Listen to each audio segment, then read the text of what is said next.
Now, it's here. The excitement, the adventure of a new force at breakfast. We'll call them C-3POs. New C-3PO cereal from Kellogg's.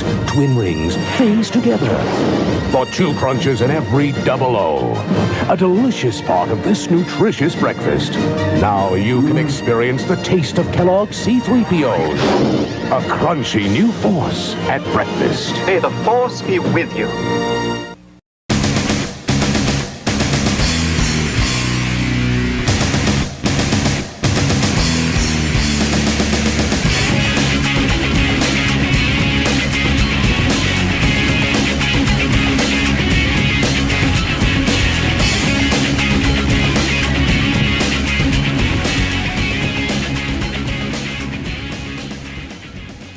Haha, Hot Wampa episode 50. You all thought because we'd been quiet for 3 weeks we'd gone away. No chance. We've just been busy, haven't we, mate? We've had a lot on, actually. Yeah, these summer months, a lot of craziness happens in Ely and Cambridgeshire. Well, a lot of craziness. We've had a lot of things we've had to prepare for. A lot of stuff on the go in the background with the podcast. And unfortunately, that meant that we've had to push this out to 3 weeks between this, our 50th special anniversary episode, and episode 49, and you'd usually expect to get us at 2 weeks. I think a few people are popping up online now and wondering quite where we've been. We haven't gone away. It's not on your Nelly there, I'm afraid. It's just a case that we've had a lot on the go, so we've had to push this one out to 3 weeks. So our apologies for that, but here we are with our big 50th, our anniversary, kind of a special in a way, I guess. It is really. I mean, no one thought we could make it to 50, I think, Dave, so it's an achievement in itself. You and me still ain't made it to 50 yet. We shouldn't count your chickens too soon. As old Indiana Jones said, it's not the years, it's the mileage. I think he was bang on with that one, old Harrison, you know. I think he sees every day as borrowed time now, which is why he's getting into all his aviation escapades and all his near misses. He should stick to the Norfolk Broads like he used to. Yeah. Thanks for the interaction. Like I said, we've had a few people asking kind of where are we sort of thing. Yeah, it's just that. We've just been busy. We've got quite a lot to go in this. With this being our 50th, we figured we'd cover Star Wars A New Hope in our showcase. We got quite a bit on that, as you might expect us to. Looking forward to bringing that to you. We had one set of Star Wars news organised and all ready to go. And then yesterday, they dropped a behind-the-scenes reel on The Last Jedi. So it's kind of changed the focus of Star Wars news itself. So that's what we'll be looking at instead of the scheduled story we were going to bring you. The scheduled story we were going to bring you was a bit rubbish anyway, so I think this is going to be much more exciting. All your crazy local news, we've got a lot of that. Some really funny stuff on the go locally. Everything you've come to expect from us. Oh yeah, didn't we have a competition on the go? Yeah, that's right. Yeah.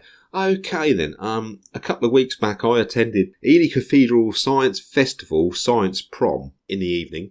They played quite a lot of classical music that we'll be familiar with from the movies. Some is just classical music that we'll be familiar with anyway, but it was all around a science or science fiction theme. Now, of the music they played, what I have in my iTunes of the original artists, I composed a little medley.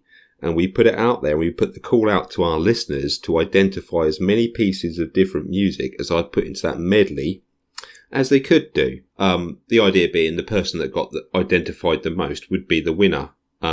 Failing that, it would be the first person that identified the most would win. But if somebody else identified more later on, they would get more than the first person in kind of thing. I can't be bothered to go through the rules today because you know how these time things give me a headache and we're all out of slip at the moment anyway. But I explained it all on the last episode, so if newcomers, if you want to go back and have a listen to that, that's where you'll get the lowdown on that.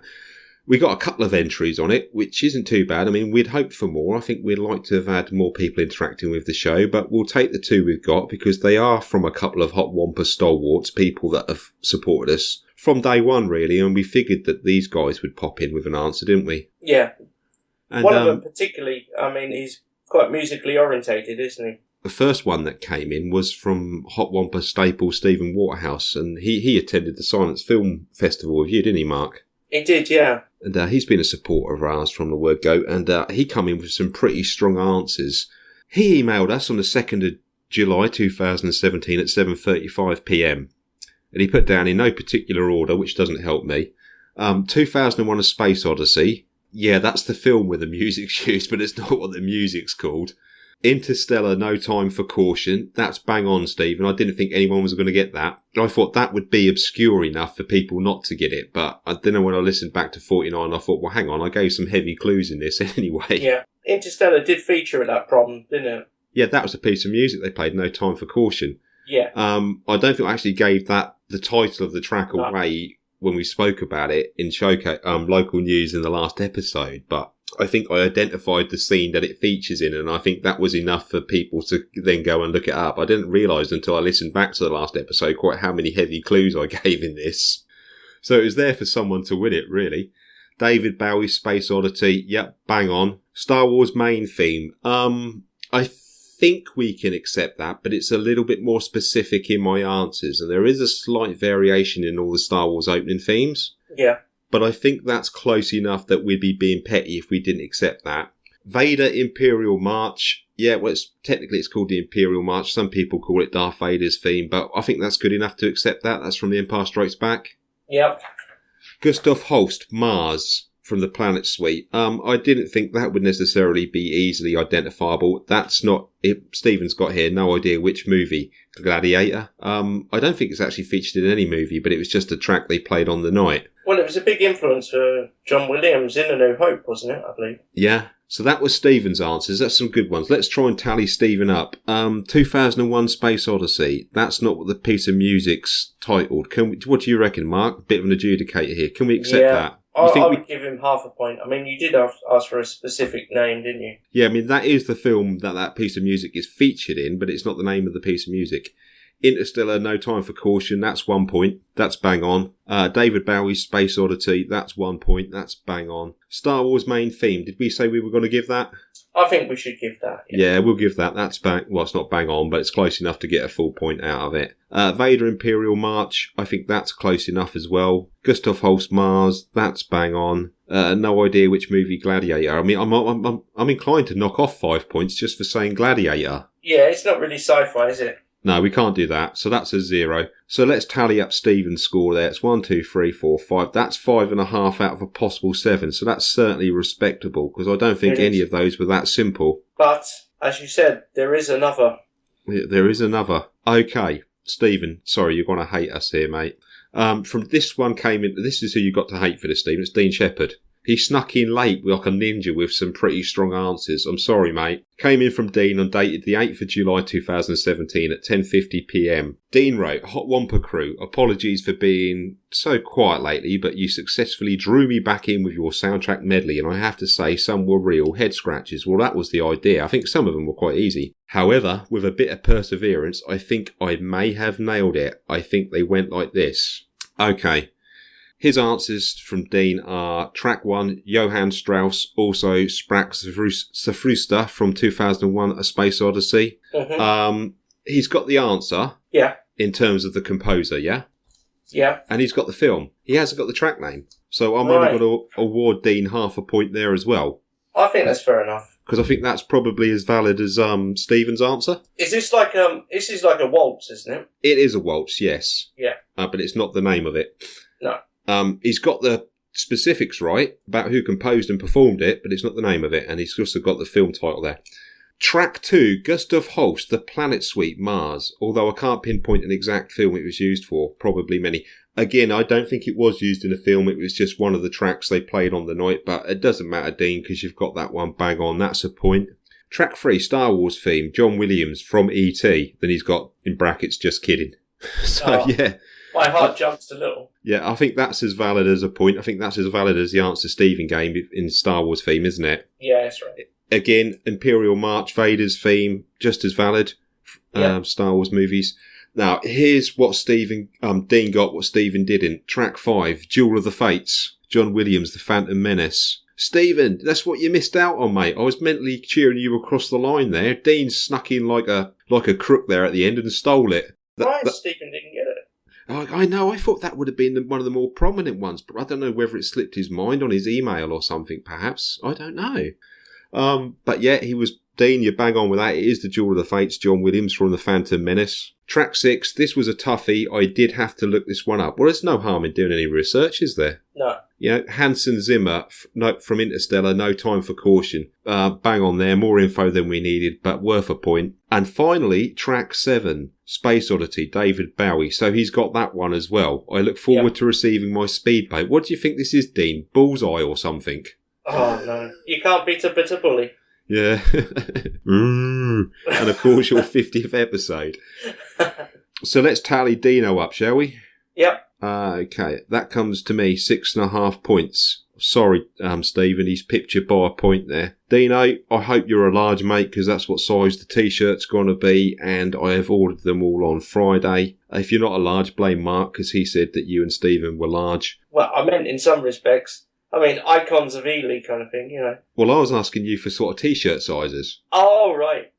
Well, I mean, obviously Dean does run the Music Ely Facebook page, so perhaps he is, when it comes to soundtrack scores, etc., perhaps he has at least 1 point ahead of Stephen. Yeah, I mean, this is the thing. I mean, Stephen really did have a valiant effort here, because he got some in there I didn't think anyone would get, frankly. It's just that he missed the Duel of the Fates. I mean, that could have clinched it, because he was in first. Anyway, let's not dwell on who's won and who's lost here. Thank you to both of you gentlemen for taking part. And Dean, I guess, Mark, you can organise getting the T-shirt to Dean once I've got it through. Yeah, I can drop it into him. I know where he lives. No, yeah. I'll drop it into him. Yeah, that's not something we'd ask for or put out on the internet. But yeah, Dean, you've got a T-shirt on the way, mate. I ordered them Friday and I should be picking them up next week. And as soon as I've got one for you, I shall pass it over to Mark, who will pass it on to you. So congratulations to Dean, and thank you to both of you who took part. Thank you to anyone who kind of played along at home, even if you didn't enter. Why you didn't enter, I don't know. What does an email cost? Yeah, and what a prize. And a bespoke, newly designed Hot Wampa T-shirt. This thing is so fresh, I only designed it in my imagination during the week. But honestly, that's something I think we need to give a bit of a disclaimer on that T-shirt. That we cannot accept any responsibility or legal viability for the fact that once you're wearing it, members of the opposite sex are going to be crowding around you and you're going to become incredibly popular and tourists are going to want to have their photograph taken with you. I mean, there's no small responsibility wearing a Hot Wampa T-shirt, I don't think, do you? No, not at all. This is the garment equivalent of Sex Panther. I think it's like a fragrance for everyone. So yeah, we accept absolutely no responsibility for the consequences of wearing one of our T-shirts, I'm afraid. But yeah, no, Dean, we should have that with you in a week or two. So thank you to both of you gentlemen for entering that. And I'm very sorry to Stephen, because it was such a valiant effort. I tell you, if these T-shirts were a bit cheaper, I'd have got him one anyway. You know what I mean? Perhaps not a Hot Wampa T-shirt, just get him a blank one for £2 or £3 off the market or something. Well, we could get him a 2016 and sign it for him or something like that. Yeah, but we've been wearing them. All the better. You think? Yeah, authentic. Well, I don't know if he'd want that, but yeah. Yeah, the old T-shirt design. So yeah, we'll hopefully have that sorted out for you, Dean, within the next week. So let's move on from that in housekeeping. After this episode, we are taking a break from podcasting for a month, aren't we, mate? Yeah. I think we've got the London Film and Comic Con coming up in a fortnight's time, haven't we? Are we going on the Saturday? We're going on the 29th, yeah, the Saturday. Okay, which is in a fortnight, and we will record again a fortnight after that. So I'm afraid in 2 weeks' time, we won't be releasing Hot Wampa episode 51 for you. That's the bad news.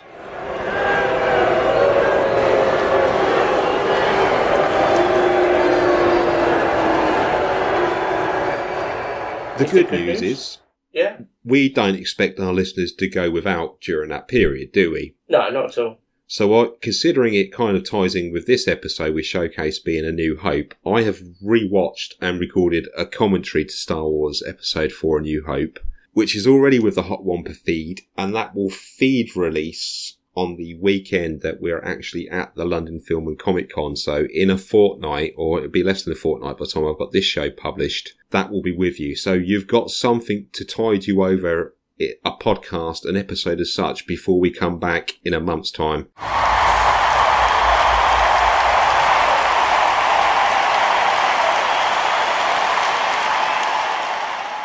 To record episode 51 or our London Film and Comic Con specials, or however we're going to approach that. We haven't quite decided ourselves yet, have we? No, there'll be a lot of photos, hopefully some sound bites and interviews on the day. I don't know about Pamela Anderson or Mads Mikkelsen, whether we'll be able to get close to these people, but we will certainly try. Yeah, I mean, you kept trying to plug Pamela Anderson's attendance to me in Messenger chat, didn't you? Just to make sure I would go, I think. Yeah, I mean, nothing to do with sci-fi or the films that we enjoy, but, I mean, I guess Barbed Wire is remotely sci-fi, but, I mean, just to see the woman in the flesh. Yeah, regardless of how that flesh is giving out now over time. So even though you will not get Hot Wampa episode 51 or our specials or whatever we're going to do for a month, you will still get something from us in a fortnight, even if it's only my garbled thoughts on Star Wars episode 4 A New Hope.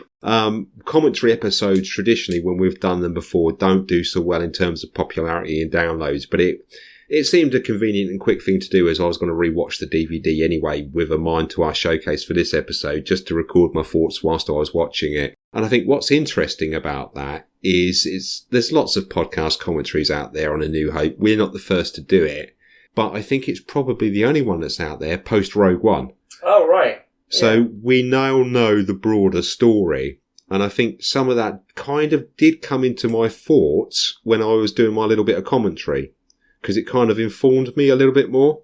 Yeah. So it's interesting, Dave. Retrospectively, Yeah. I thought it wouldn't do, but I kept thinking about how the two films tie in together, and I kept thinking about, the sort of join between the two films and how one plot plays into the greater plot and so on. And I did find myself talking about it as I watched the movie. So, plus there's my usual comedic take on certain aspects of the film, I think, which people will enjoy.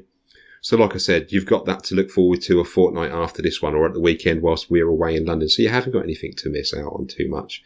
But I think, we need that break really. We'll be going to the London Film and Comic Con, enjoying that, covering that as best we can do. And I think we deserve a bit of time off as well, don't we? Well, it's certainly a labour of love, as you often say. And I know I finished recording. I might go back and do a bit of social media work. But of course, for you, there's a lot of technical stuff where you're going into the show under the hood as it is, and, taking a couple of days to get it perfected to release. So, yeah. Yeah, I think if people don't realise that, the audio we record, I have to re-listen to it later on and cut out any errors. Then I have to run it through a process which is called truncated silence, which is basically whenever you and me can't think of anything to say, so there's a brief gap in the podcast just to close it up and keep it running seamlessly. That can take up to an hour for it to run that process. Then I'll run it through another process to compress dynamics, which brings volume levels on yours and mine voices up closer together. Then I'll run it through another process on noise reduction. That can take an hour. That just cuts out as much of the background noise and hiss as we can do. And then there's the editing process of inserting all the sound clips, etc., and rendering a file from it that we can then upload to the feed. It's no surprise, and sometimes it can take me 2 or 3 days after recording before something gets released. And that's why we tend to get our episodes out in the early to midweek, because there's quite a bit that goes into it. And I don't think that's necessarily always obvious to the listener, but that's kind of what goes on. So I think we need a bit of a break. So we'll take that month off. Like I said, they're not going without us for a month. We'll be back in a month's time, and we look forward to that, refreshed, revitalised, and with tales of woe from whatever we get up to from the London Film and Comic Con, really. I mean, I'm sure we've got to come out of this with adventures, aren't we? There will be adventure, yeah. Yeah, we can't go to anything without something funny happening, so I think we're looking forward to that one. Oh, the 2001 track, which no one couldn't name, although they could get the composer and the artist. It's called Sunrise. Also known as Sprack Zarathustra, so they were partly right, which featured in 2001 A Space Odyssey, but yeah, it is the bit at the beginning where the chimps or the primates, whatever you want to call it, learn to use tools. And, well, it's Bones, I think. They smash his skull up or something like that. But yeah, that was the one that people couldn't get, but otherwise they've pretty much, they named the ones they could get there, Stephen and Dean. So that's that concluded. Anything else for housekeeping? No, not much really at the moment. So we're going to put some things up there before this episode and after, promoting the commentary. Get involved really and tell us your own thoughts. And was Dave right when you hear it? Do you agree with him? Things like that. Well, we'll see. I mean, feedback, like I said, commentary episodes we've done, I've noticed, because obviously I get access to the feed figures, and they seem to take a dip. I don't know if people are turned off by them, or they just can't be bothered to listen to someone else's thoughts, or it's just not something that appeals to them. I don't know, but it was a quick solution to have something that we could at least put out there to sort of tide people over. And like I said, it was surprising because how many times I've seen that film, I don't know, whether it's just viewing it post Rogue One, it did inform what I was saying to a degree. Yeah. So, we'll see if other people think the same, but, we'll put it out there if there's feedback from it or not, or whatever. I mean, if people can enjoy it, take it or leave it, really, but at least we're getting something out there to tide people over, I think. Yeah, they can get their portion of Hot Wampa. Yeah, we don't expect people to go without. So with nothing else to look at in housekeeping, shall we just move on to Star Wars news? Let's go to Star Wars news. Okay.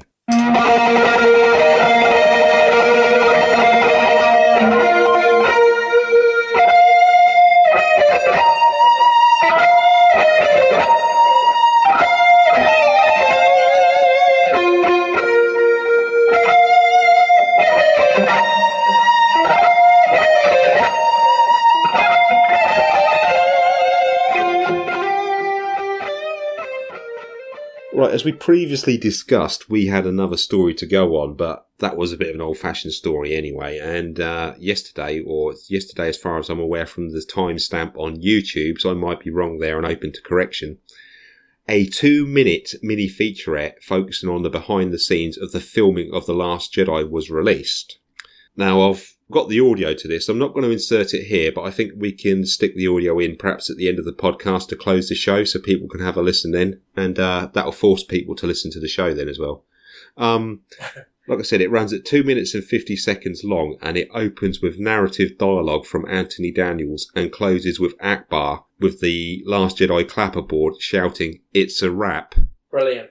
Which I'm surprised you haven't seen this, Mark, because you'd like that bit. I would. I've just been so busy the last couple of days. I really wish I had. Yeah. I watched it 2 or 3 times this morning, and I was sort of doodling down notes as I watched it, trying to pick certain details out of this thing. I'm sure people have noticed other things in there, and there are other details, but there's a few things I sort of noticed in watching it that I've taken specific notes on. Okay, items noticed included 4 different types of land speeder parked side by side. Now, I should explain this scene. It's close to the beginning of this video, right?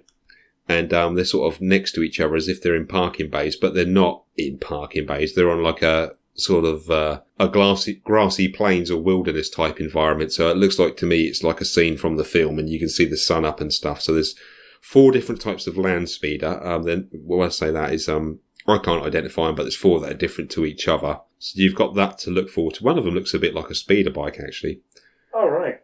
So is that like a prairie or something like that? Like a prairie, like a wilderness, like a grassland, yeah. I mean, people will have seen it for themselves and they'll be familiar with the scene, but I thought it was worth mentioning it because, like I said, all 4 of these land speeder things are different. Whether one's a swoop bike and a speeder bike or they're slightly different vehicles, I'm not sure. Who knows? There's a cameraman in a trench, right? So it's like a dirt sort of mud type trench, a bit like a sort of World War I trench, but obviously a lot drier and a lot brighter without the German artillery. And you see the perspective from behind the cameraman, okay? And he's got his camera mounted up on his shoulder and he's filming forward.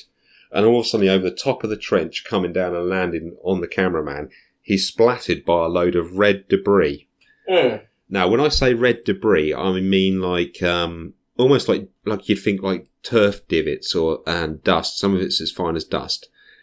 And I think this is the stuff that we've already seen in the trailer with the speeders going across like that salt plain, whatever it is. That's right, yeah. And the red stuff gets churned up underneath them. Yeah. It looks like it's part of that scene. Like I said, he's in a trench, he's filming upwards, and this stuff sprays out across the top of him. So that's some of that is actual physical. It's not actually going to be CGI. A campfire. I think this is possibly Chewie. He's having a campfire under the Millennium Falcon on Act 2. Now, I'm thinking this is probably Chewie needs something to do while Rey's off training with Luke. So a bit like R2 around Luke's X-Wing, Chewie's sitting underneath the Millennium Falcon there with a barbecue on the go.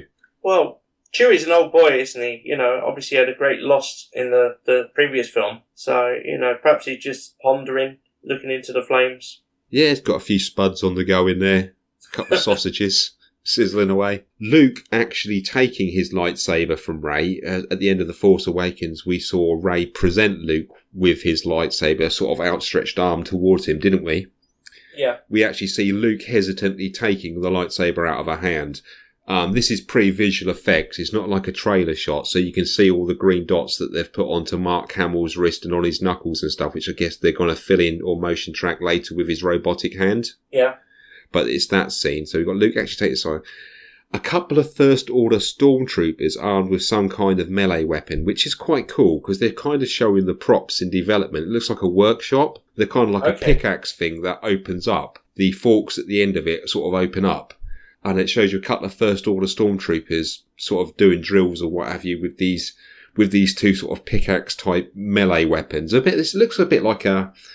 God, what would be the best way to describe it? A bit like a mountaineer's axe, sort of thing you imagine somebody climbing up a sheer ice fall with and he's hammering it into the ice to get traction. It looks something very similar to that is the best way I could describe it. I take it these troopers aren't wearing crampons, though. What do you mean crampons? Crampons, that's a ladies' product, boots. isn't it? The boots with the spikes to get into the ice. Oh, no, they haven't got nothing like that on the go. I think they're just sort of conventionally... they look like conventionally armour First Order stormtroopers, are just that they've got these axe weapons. Now, this is quite a broad topic from this. Bizarre alien creatures, right? They actually show you a lot of the animals and alien creatures and things that are going to feature in the film. And what I think is encouraging about them, I'm sure some of them are going to be, or a mixture... But it looks to me like we're looking at puppets and props as opposed to digitally rendered characters. Oh, that's great news. So it looks like the craftsman and the operator and everything's won the day, and I think that is good. I don't know what these animals are called, so I've kind of come up with my own descriptions in my notes. Brilliant. The first one I've got is icicle/crystal, because it could be either. It's like white gems on this thing. Covered poodle thing. Right. It looks like a spiky poodle dog with like Christmas tree icicles sticking out of it from like a cross between a crystal hedgehog and a poodle. So like a crudel. A crudel. Well, we've invented the name. I'm writing that down as we speak. Crudel. Brilliant. We've penned a term there. Next, when you hear this thing referred to as a crudel in future, remember where you heard it first. It was on an episode of Hot Wampa Science Fiction podcast recorded on the 16th of July 2017. Okay, I've got a feeling that that's a bit like a sort of chavvy pet or something at that planet where the evening ball thing is going on. It's a bit of a, oh, look at me, look what I own type pet for one of the well-to-do on whatever that is. And Act 2, which remember is where Luke is, penguins. Penguins? Penguins. These things look like little, cute, big, bug-eyed penguin things on the rocks, and I assume it's on Act 2, as we would expect like a marine bird to hang about on. Yeah. Yeah, they look very much like penguins. They show you one of the crew stroking one whilst it's sitting there on a rock, and then they show you one getting worked on in a workshop. I've put in brackets in there, is this an Ewok moment in terms of cuteness? Because it does make me wonder. I can't see where these things are going to be pivotal in winning a battle against the First Order somehow. But if you're hungry, they could probably regurgitate some sardines for you. So yeah, it looks a bit like Orville, but smaller. They're like sort of little olive drab penguin things. Okay, let's move on from the animals and the props and the puppets and so forth. We see a scene of Finn leaving his medical chamber. He's in like that sort of sealed gurney thing with a canopy over it. Yeah, in some sort of stasis, isn't it? Yeah. Well, I'm assuming it's Finn because it looks like it's filmed from behind, and what you actually just see is the canopy opening and lifting up. But as we know, Finn is inside one of these things. Let's go with it being Finn, shall we? Yeah, let's hope so, because, that would be a bit of a spoiler, I guess, wouldn't it, if you actually saw him? Oh, no, because he's in other scenes in this thing anyway, so we know he gets better. So, like I said, we don't know it's Finn. It's fair bet it's Finn. We'll say it's Finn. Poe Dameron, yeah, in what looks like possibly an A-wing cockpit. I think viewers have to, like I said, it's on our Facebook. Viewers kind of have to look at the video, freeze the frame, and decide that for itself. It looks more like an A-wing in that sort of rounded shape than it does an X-wing. And wasn't there a reveal of a full-size one recently? Yes, I think there was. They show you a hangar scene that looks like it's got two A-wings and Poe's X-wing in it. Yeah. The A-wings are marked differently to each other. One of them is sort of red and white. The other one is green and white. And Poe's X-wing is exactly the same, the sort of black and orange as what it was in The Force Awakens.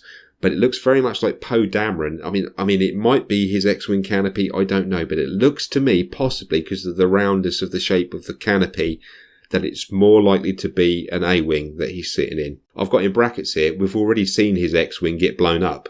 Yeah? So in that trailer...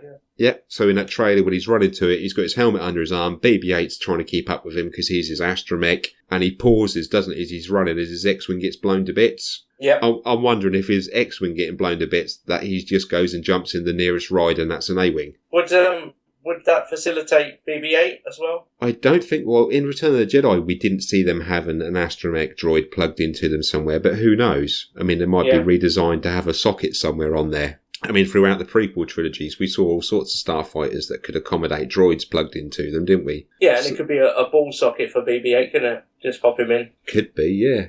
Like a hip joint or something. Yeah, just pop him in. He's in the back of an A-Wing grinding about a bit of cartilage, a bit arthritic. That, like I said, it might be his X-Wing canopy. It might even be a canopy on a different ship, but it looks to me like the A-Wing.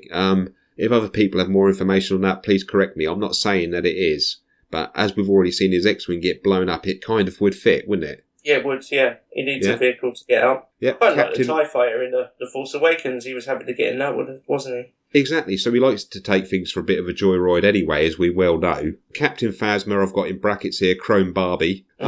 Leading stormtroopers and looking more shiny in her armour than ever. So Gwendolyn Christie's in this. She actually provides a bit of narrative in this thing as well. And we see her in a Phasma gear. It doesn't look like that's been in the junk chute, the garbage chute, the trash compactor. It looks quite shiny and nice. So you don't think she's lost any respect after that little escapade?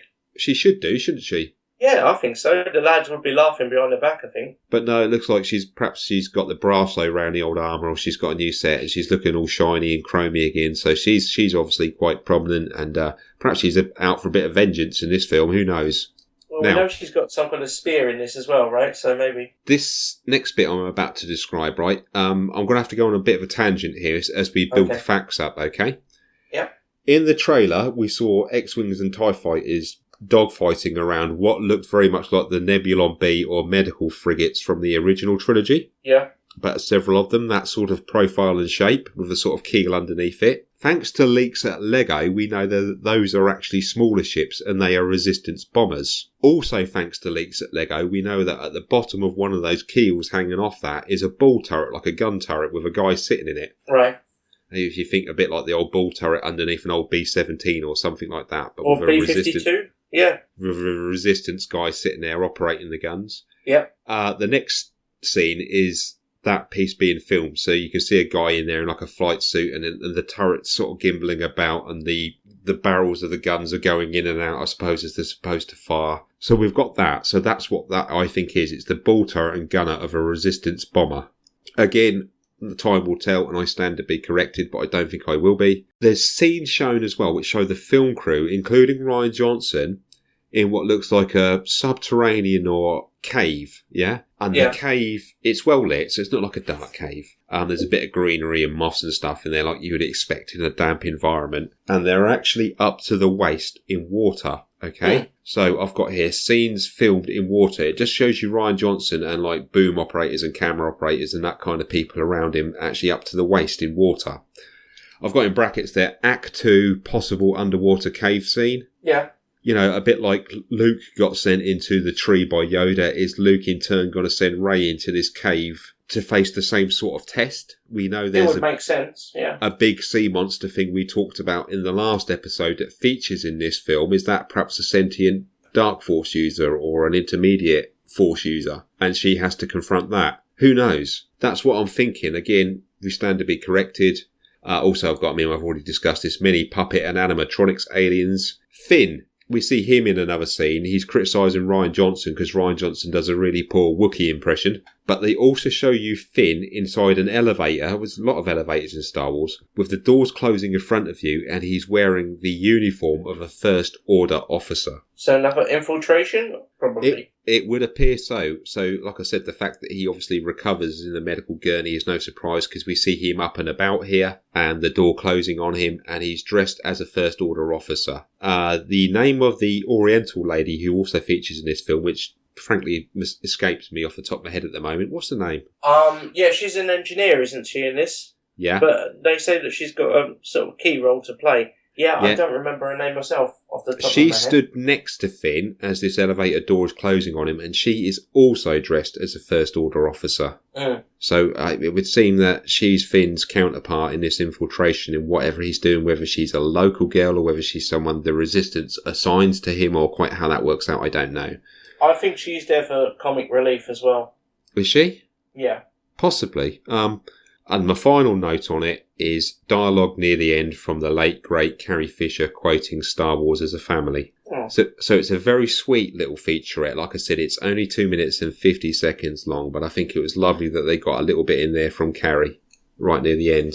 Yeah, these featurettes seem to be a lot different to a trailer. Yeah, but we're still seeing scenes that we would expect to see in it. You could almost construct a really quick trailer out of the scenes in this featurette, to be honest with you. Yeah, and I think they do give us little hints and sort of nudges, don't they, in different directions as well. Yeah, I mean, I don't know quite when this first emerged, whether this was a Disney D23 thing, because that's been on the go recently, hasn't it? It has, yeah, and I know there's been a lot of Marvel stuff there as well. Yeah, so whether this emerged at D23 or whether it's just something they've released, like I said, I've seen it on the official Star Wars YouTube channel after I saw it getting posted around on Facebook. I thought, oh, we've got to have a sniff as this as well, so I went and watched it and shared the links. My final line on it, I'm more pumped than ever for this film from what I've seen. Yeah. I do worry about a lack of originality. We're seeing a lot of familiar themes coming back here. I think that's what we liked about Rogue One. It threw a few spanners in the works that we weren't expecting. Maybe they keep this to a safe formula, but I do like the look of it. It does look really good. It's not too far away either, really. 15th of December. Yeah. So we're not a million miles away. If it hasn't closed down through a lack of customers by then, we'll be able to watch it in Ely. Yeah. Yeah, that's really all I've got on Star Wars news. Like I said, we'll put the YouTube link in for that as well and the metadata in this podcast, and I shall put the audio in from this little behind-the-scenes featurette to close this podcast with. So it'll be right at the end of this episode of Hot Wampa. Yeah, I think that's a good idea. Yeah, that's all I've got on Star Wars, really. Well, I do have a Star Wars nugget, but I think it's probably best to move towards local news. Okay, well, we'll save that one for there then. And shall we move on to Showcase? Yeah, let's do this. Which, amazingly, is even more Star Wars. Really? At Hot Wampa, we're mining the spice mines of sci-fi, so you don't have to. Okay, 1977. Star Wars, Episode 4, A New Hope. Shall we give them my pre-recorded gumph? Yeah. Let's do it.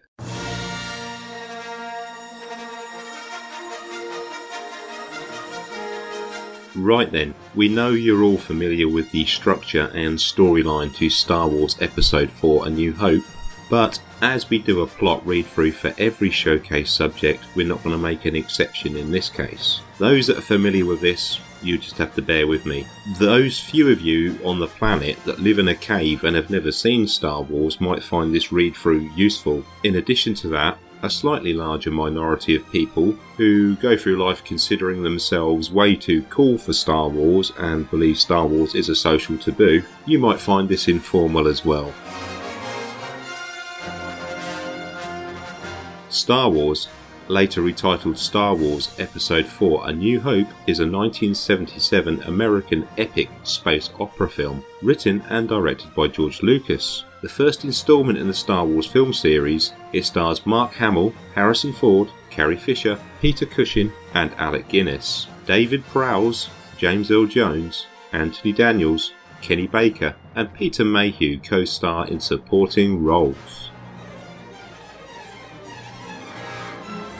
The film's plot focuses on the Rebel Alliance, led by Princess Leia, and its attempt to destroy the Galactic Empire's space station, the Death Star. This conflict disrupts the isolated life of farmhand Luke Skywalker, who inadvertently acquires a pair of droids that possess stolen architectural plans for the Death Star. When the Empire begins a destructive search for the missing droids, Skywalker accompanies Jedi Master Obi-Wan Kenobi on a mission to return the plans to the Rebel Alliance and rescue Leia from her imprisonment by the Empire.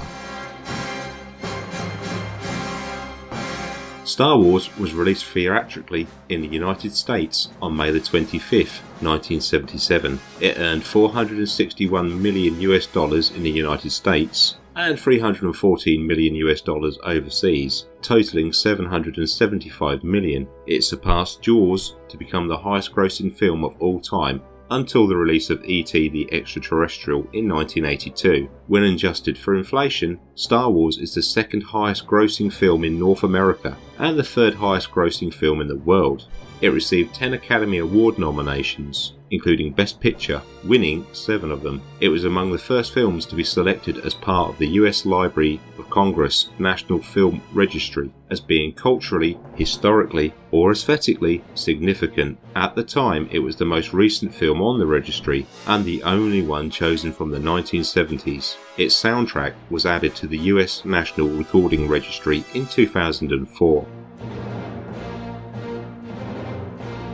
Today, it is often regarded as one of the best films of all time, as well as one of the most important films in the history of motion pictures. It launched an industry of tie-in products, including TV series spin-offs, novels, comic books and video games, and merchandise including toys, games and clothing. The film's success led to 2 critically and commercially successful sequels, The Empire Strikes Back in 1980 and Return of the Jedi in 1983. Star Wars was reissued multiple times at Lucas's behest, incorporating many changes, including modified computer-generated effects, altered dialogue, re-edited shots, remixed soundtracks, and added scenes. A prequel trilogy was released from 1999 to 2005. Followed by a sequel trilogy beginning in 2015. In 2016, Rogue One was released as a direct prequel to the original Star Wars film. Plot. The galaxy is in the midst of a civil war. Spies for the Rebel Alliance have stolen plans to the Galactic Empire's Death Star, a heavily armed space station capable of destroying an entire planet. Rebel leader Princess Leia has the plans, but her ship is captured by Imperial forces under the command of the evil Darth Vader. Before she is captured, Leia hides the plans in the memory of an astromech droid, R2-D2. Along with a holographic recording, R2-D2 flees to the surface of the desert planet Tatooine with C-3PO, a protocol droid. The droids are captured by Jawa traders, who sell them to moisture farmers Owen and Beru Lars and their nephew Luke Skywalker. While cleaning R2-D2, Luke accidentally triggers part of Leia's message, in which she requests help from Obi-Wan Kenobi. The next morning, Luke finds R2-D2 searching for Obi-Wan and meets Ben Kenobi, an old hermit who lives in the hills and reveals himself to be Obi-Wan. Obi-Wan tells Luke of his days as one of the Jedi Knights, former Galactic Republic peacekeepers with supernatural powers derived from an energy called the Force, who were all but wiped out by the Empire. Contrary to his uncle's statements, Luke learns that his father fought alongside Obi-Wan as a Jedi Knight. Obi-Wan tells Luke that Vader was his former pupil, who turned to the dark side of the Force and killed Luke's father. Obi-Wan then presents to Luke his father's weapon, a lightsaber.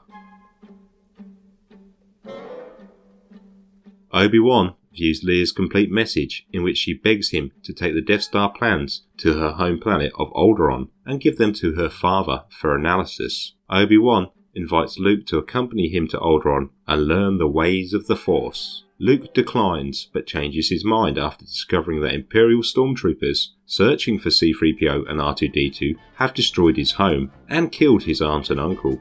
Obi-Wan and Luke hire smuggler Han Solo and his Wookiee first mate Chewbacca to transport them to Alderaan on Han's ship, the Millennium Falcon. Upon the Falcon's arrival at the location of Alderaan, the group discovers that the planet has been destroyed by order of the Death Star's commanding officer Grand Moff Tarkin. As a show of power, the Falcon is captured by the Death Star's tractor beam and brought into its hangar bay. While Obi-Wan goes to disable the tractor beam, Luke discovers that Leia is imprisoned aboard, and with the help of Han and Chewbacca, rescues her. After several escapes, the group makes its way back to the Falcon. Obi-Wan disables the tractor beam, and on the way back to the Falcon, he engages in a lightsaber duel with Vader. Once he is sure the others can escape, Obi-Wan allows himself to be killed. The Falcon escapes from the Death Star unknowingly carrying a tracking beacon which the Empire follows to the Rebels' hidden base on Yavin 4. The Rebels analyse the Death Star's plans and identify a vulnerable exhaust port that connects to the station's main reactor. Luke joins the Rebel assault squadron while Han collects his payment for the transport and intends to leave, despite Luke's request that he stay and help. In the ensuing battle, the Rebels suffer heavy losses after several unsuccessful attack runs, leaving Luke as one of the few surviving pilots. Vader leads a squadron of TIE fighters and prepares to attack Luke's X-Wing fighter, but Han returns and fires on the Imperials, sending Vader spiralling away. Helped by guidance from Obi-Wan's spirit, Luke uses the Force and successfully destroys the Death Star seconds before it can fire on the Rebel base. Back on Yavin 4, Leia awards Luke and Han with medals for their heroism. But nothing for poor Chewie.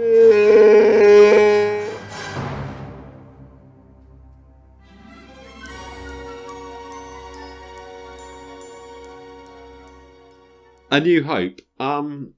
This is a difficult one to know where to start with. I mean, it's a film that some of us we're all so familiar with. 1977, bit of a golden year for the movies, wasn't it? Yeah, I mean, 2 years after Jaws, yeah, which really kick-started the summer blockbuster, and then obviously you've got Spielberg encouraging Lucas to go along with his vision and come up with this. Yeah, well, also we've got this year arguably the best Roger Moore James Bond film, A Spy Who Loved Me. Yeah, one of my favourite intros, yeah. Yeah, I think this is kind of the beginning of that really golden period from sort of the mid-70s through to about 81, 82, when we just kept getting consistently good films out of people like Lucas and Spielberg and what have you, didn't we? Yeah, it was a great time to be a kid growing up. Yeah, unfortunately we were a little bit too young probably to experience, but the fortunate thing about it is when the VHS era came along a little bit later, we were able to catch up on this stuff and enjoy it. So I kind of feel like we're an extension of that generation to a degree. Yeah. Like I said, A New Hope, it's difficult to know where to start. I mean, I can give them the Stephen Martin review. Stephen Martin's been kind enough to email us in with a review on The New Hope. Let's see if that structures what we have to say. Okay.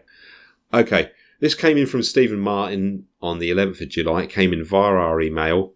Stephen went on to say, "Gonna try to do something different for you. Hopefully it won't go on too much. Cheers, Stephen. Star Wars, life-changing experience." That kind of starts in a pretty high place, really. Yeah, it does. I'm worried about if he, made one of his children during this movie or something. How old's Stephen? He's a couple of years older than us, I think. Is he? Yeah. Well, let's say he's 2 years older than us. That would make him 44. So he'd have been 4 years old. Yeah. Now I am worried. Yeah, I am. I can't remember the first time I watched Star Wars, but I guess it must have been the early 80s, so I would have been 6 to 7 years old. It would have been on TV, but remember how it changed me. I wanted to collect the figures and wanted the Millennium Falcon. Han Solo was my favourite. Of course, he was cool. Everyone wanted to be Han Solo. Stephen goes on to say he started reading comic books and books on Star Wars and space stuff. Remember picking up an old annual of my dad's of Fireball XL5. Jesus. Great, yeah. That's vintage stuff, isn't it? Yeah, that's Jerry Anderson stuff, isn't it? That's early Jerry Anderson. That's all monochrome, isn't it? Yeah. Monochrome and washing up bottles with fireworks stuffed inside them. With a great theme tune, yeah. Then watching stuff like Buck Rogers. Well, I think we all like the old Buck Rogers. I'm guessing this is the old Gil Gerard one, isn't it? Yeah. What's his name? Old Polish Sausage. When he used to go around judo chopping the bad guys and all the rest of it. Brilliant. Twiggy, Twiggy, Twiggy, that one. Really. Yeah, that one. Mel Blanc. That's it. Stephen goes on to say this is all from watching Star Wars just once. So obviously it did, I don't know, he's saying life-changing experience. Perhaps he's not far from the truth there, because this kind of set him off on the sci-fi path, I think, to a degree. Yeah. Yeah. We had no video player back then. Oh dear. Violins. So pocket money went on Star Wars stuff. Birthdays and Christmas presents were sorted for a few years. I think that was the case. I think we can remember getting the action figures and the merchandise, didn't we? Yeah, definitely. Did you ever have much Star Wars stuff other than the actual toys, like the old Kenner range and the vehicles and stuff that went with it? I definitely had some Marvel comics. I think. Yeah, I had some Marvel comics. Yeah. But yeah, Millennium Falcon, the Imperial Walker, Jabba's Palace, Damaged X-Wing. Yeah, I think I had a lot, but yeah, the Kenner stuff was the sort of bread and butter, really. Yeah. How was your X-Wing damaged? No, with the stickers. Oh, okay. I thought you'd destroyed it, No, a bit no. like I had when overusing my Millennium Falcon. My X-Wing got damaged. I broke the landing gear on the front of it. Oh, It had a bit of a hard landing one day, and yeah, it was okay to fly it around, just couldn't land. That A bit wasn't like that guy in Hot Shots. Charlie Sheen. No, the is it Bridges, Lloyd Bridges? Lloyd Bridges, yeah, he was great. He said he'd flown 5,000 combat missions and never managed to land, and he crashed on every one of them. That was my X-Wing. Anyway, one of my favourite scenes was the garbage chute. Remember getting Mum's Fairy liquid bottles or cardboard tubes to make the chute? I can imagine him holding up like a cardboard roll and dropping C-3PO down it and stuff. Yeah. I used to spend hours playing with them figures. I think we all did. I don't think we necessarily played with them canonically, did we? Because we only ever owned like one stormtrooper and one sand person and so on. So it got divided up more goodies and baddies, didn't it? Did you remember that? Like you'd see the original adverts of like Return of the Jedi with the toys, Yeah. and they'd have 20 stormtroopers against the Ewoks, and you'd be jealous when the Scout Walker comes through, and there's so many stormtroopers. Yeah, certainly. I think I only had a couple. And whereas we would play it, we'd have something like a Darth Vader backed up by a Gamma Marine guard just to make the numbers work. Yeah, with probably a He-Man figure and an Action Force man as well. Action Force, yeah, like you say, He-Man, couple of Thundercats, however you wanted to build your army up. Now, for me, A New Hope is still the best film from the Star Wars collection. Without this film, none of the others would be here. It shaped the characters whereby 30 years later, we're going to get a Han Solo film. It's 40 years, isn't it? 40 years, yeah. Yeah, it must be. Okay, Steve's a decade out there. Well, maybe he time travelled. Yeah, possibly. The film had so much that 7 films later one comes still explaining the story. Yeah, I think so. I think that's a fair point. I mean, there's little things that happen. We got Rogue One basically based around A New Hope. So I think that's a fair comment that, that this one film has had that legacy. I never see the first 3 films at the cinema, but remembering watching them when re-released in 97 with added scenes. Even doing that brought back them memories of childhood. I went to see the re-releases in 97, 98 in the cinema when they got put out again. Mm-hmm. So I enjoyed doing that. So I have seen them up on the big screen. Anyway, yeah, I went thanks. as well. Warner View. Yeah. And that was Rick McCallum, wasn't it? It was thanks to him. He did a lot of the extra work in the special editions. I mean, he was also the major producer and director, I think, on the prequel trilogies. He's part of the company with Lucasfilm now. That was done very quietly. I don't know if it was acrimonious or whether he's just decided to retire. Mm. But we might see him at the London Film and Comic Con. Possibly. But the additions to those, that was his responsibility, yeah.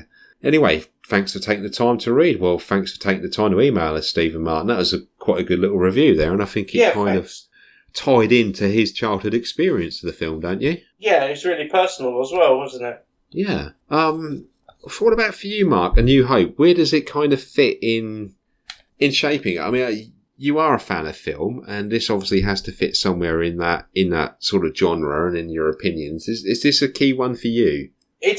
Like Stephen said, I think it's a key fit for our imagination at a certain age. And, yes. It was a window really, wasn't it? And A New Hope certainly gave us a glimpse into a larger world, as Obi-Wan says. It certainly made you wonder who these characters were. You wanted to know the backstories. You wanted to know why they are so bad or so good. So I think, I could probably remember Anglia TV with the guy on the knight on the horse, and then there's the old guy who presented it, and with BC, was it the cat, lion or tiger or whatever it was? Birthday Club. Yeah, that's it. And BC, and now we got a treat for you, and then they introduce it. Maybe it was at Christmas or something like that. But brilliant. Yeah, brilliant stuff. Rod Holland Emu. Yeah.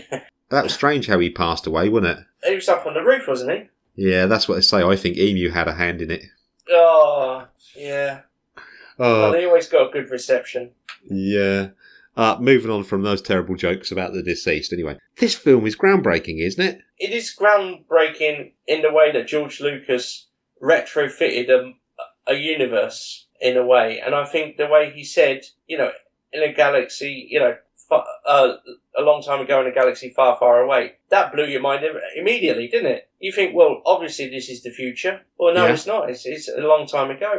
That was an interesting concept.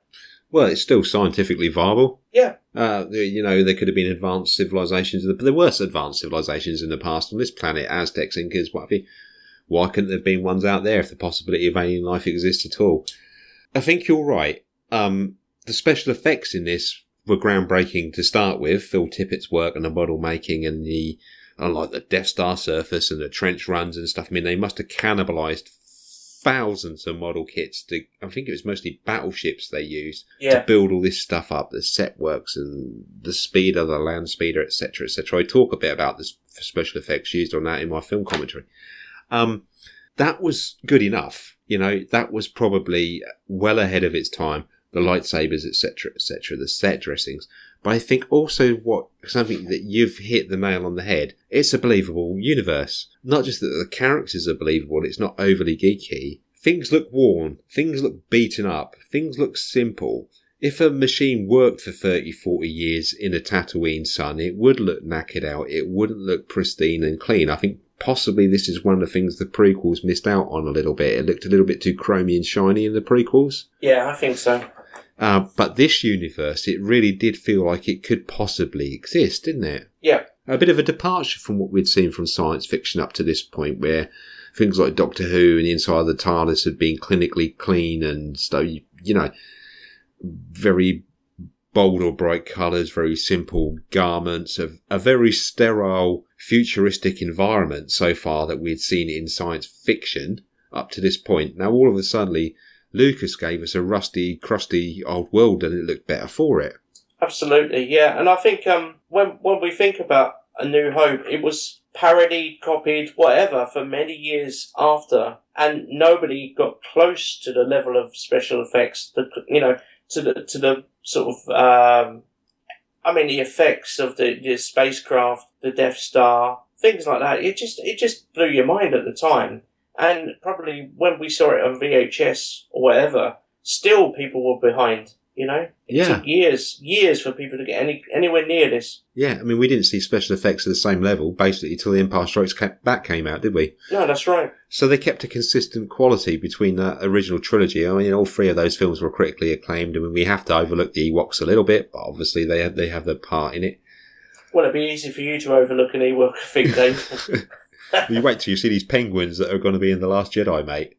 I'll have to check it out. I can't wait. Yeah, they're not like the penguins in Madagascar, let's put it that way. It's such a difficult one to do. I mean, some people would argue that it's one of the best films ever made, and I think that's a valid point because it set that standard. Like you said, nobody else could come close in imitating it. And like Stephen said, here we are 40 years later, and we're still talking about it, and we're still doing stuff based off it, and it did influence stuff. This was a stressful film for Lucas to make. Things like Skywalker Sound, ILM, Industrial Light and Magic.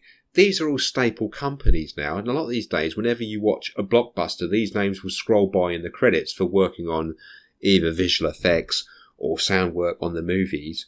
These companies that could do these things didn't exist. Lucas had to found companies to make this film. That's right. It's no wonder this was revolutionary, and it's no wonder that it put Lucas under so much stress that he wasn't interested in directing The Empire Strikes Back. He brought Kirsch in to do it and took a more of a relaxed backseat view over Kirsch's work. I can't fault him for that, because, God, this must have been such a nightmare for him to get it done and get it out there. He was quite convinced it was going to be a flop, wasn't he? And I think he even missed the premiere because he was so nervous he didn't want to attend. Well, I guess he'd put all his eggs in one basket. But you've got to give him credit. He kept creative control of everything on that movie. I mean, how much of a wealthy man did this make him? Yeah, in toys alone. Yeah, I mean, nobody could put Luke Skywalker's face, even though it was Mark Hamill that owned that face, on a lunchbox without paying money to George Lucas. I mean, he was so clever in doing that. And, of course, the profits he made from that, a lot of it got ploughed back into Empire Strikes Back, which for a lot of film critics has become, it's up there with the best, isn't it? It's certainly, I mean, when we talk about A New Hope, we can look at my top 50 sci-fi movies and it's, up near the top. But when we talk about Empire Strikes Back, I think it's in my top favourite films of any genre. It's such a great movie. But he had a good foundation, didn't he, Kirshner, to build it on. So yeah, and then obviously Return of the Jedi, which kind of neatly wrapped things up, even if it was a little bit repetitive from themes in A New Hope. Yeah, I mean, this really did change the world. People, we've seen all the old documentaries, haven't we? Mako did a disco version in that era, 1977, of the Star Wars theme. Which is the biggest selling instrumental single of all time. Really? Yeah. Because James Bond released a disco single the same year. That's right, yeah. I can remember that on Steve Wright in the Afternoon or something like that. It's called Bond 77, and it's on the soundtrack to The Spy Who Loved Me, and it's that sort of funky disco music that during the ski chase at the beginning. Yeah, that's it. Yeah, and it kind of ends, and you get that pause with the wind rustling, don't you, as he comes off the cliff, and then you got the Union Jack parachute. People have seen it. I'm not going to go on about it. Did Star Wars one have any boo boo boo boo boo? The Meiko one. Yeah, the old 70s disco. I don't think it's got that, but it's heavily Star Wars. This kind of influenced pop culture. I mean, after this, they were turning up on the Muppets and stuff like that, didn't they? They did a Muppets version of Star Wars, didn't they? We got Mrs. Piggy as Princess Leia, didn't we? Yeah, Muppets in Space. And obviously, you talk about ILM and Skywalker Sound. I guess Jim Henson, Frank Oz, these kind of people were, collaborated, didn't they? So yeah. He got the best in the business to do it. And another thing I think as well, I mean, John Williams, already an established composer by this time, he'd already had a couple of really good critical scores. I think Close Encounters was prior to this, wasn't it? It was, yeah, and he was recommended by Spielberg to Lucas. Again, Jaws. Yeah. So Lucas, John Williams at this time is already a well-established and critically acclaimed film scorer.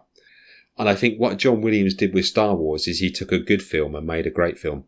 Yeah, I agree. I mean, for you, music is a big part of these movies, isn't it? Yes, because that's how I feel the film. Yeah. And I think music does do that. It adds atmosphere and emotion to the scenes. I think the prequel trilogies were a stretch too far for Williams to do anything, but he had a fair crack at it. But in terms of balls, you have to say, for Lucas to go with this classical, score and grand opening like this, like no other film at the time was doing. It took some minerals, because you open with that, you've got to follow it up with something. Oh, this could have been such a, like you say, the opening with that, you've got the crawls reminiscent of Buck Rogers, Flash Gordon, the Saturday morning serial. A hell of a risk. Yeah. With a symphonic score. I mean, this was at a time when you had things like disco, early punk. Synthesizers were starting to become much more advanced than that, and all of these things were kind of getting moulded into sci-fi scores. If you listen to something like Logan's Run, there's a lot of synth in there, a lot of what they considered minimal experimental music at that time. And he sort of like threw that into the bin and said, no, we're just going to go with a classical composer. It played off brilliantly because Williams' score work on this is excellent. I tell you where, I mean, everyone quotes the old twin sunsets, yeah? Luke goes out, he's standing on the sand dunes, the twin suns are up there in the sky. Everyone quotes that piece of music in that scene and that piece of music making that scene. For me, where the music makes the scene and really ramps the tempo and adds to the atmosphere is on Luke's Death Star trench run. Oh, yeah. Right, he's going along, Wedge has been hit and had to get pulled out, Biggs has been shot down, Darth's on Luke, I have you now, R2 gets blown to bits, it's like,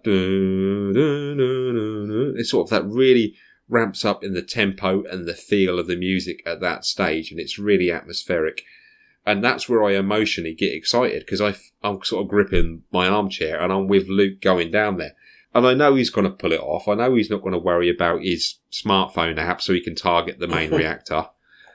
I know he's just going to listen to Obi-Wan Kenobi, pull the trigger, and his fingers are going to go down the chute and the Death Star's going to go bang. Yeah?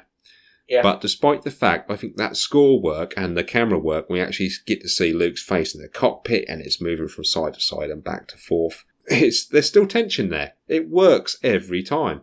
And I can only put that down to Williams. Yeah, I agree with you. Yeah, I love the tension. I mean, influences, I guess you got to look at 633 Squadron, the Dam Busters and stuff like that, those classic sort of war movies. But you're right, without the music, we're a long way away. I think the old sort of RAF Bomber Command, the old sort of almost propaganda movies that were made around the Second World War, I think that was I think it was scenes from, as you said, 633 Squadron that actually influenced the Death Star run. Yeah. Or possibly even Dam Busters. I mean, because that's about a low-level attack against a static target, wasn't it? Yeah.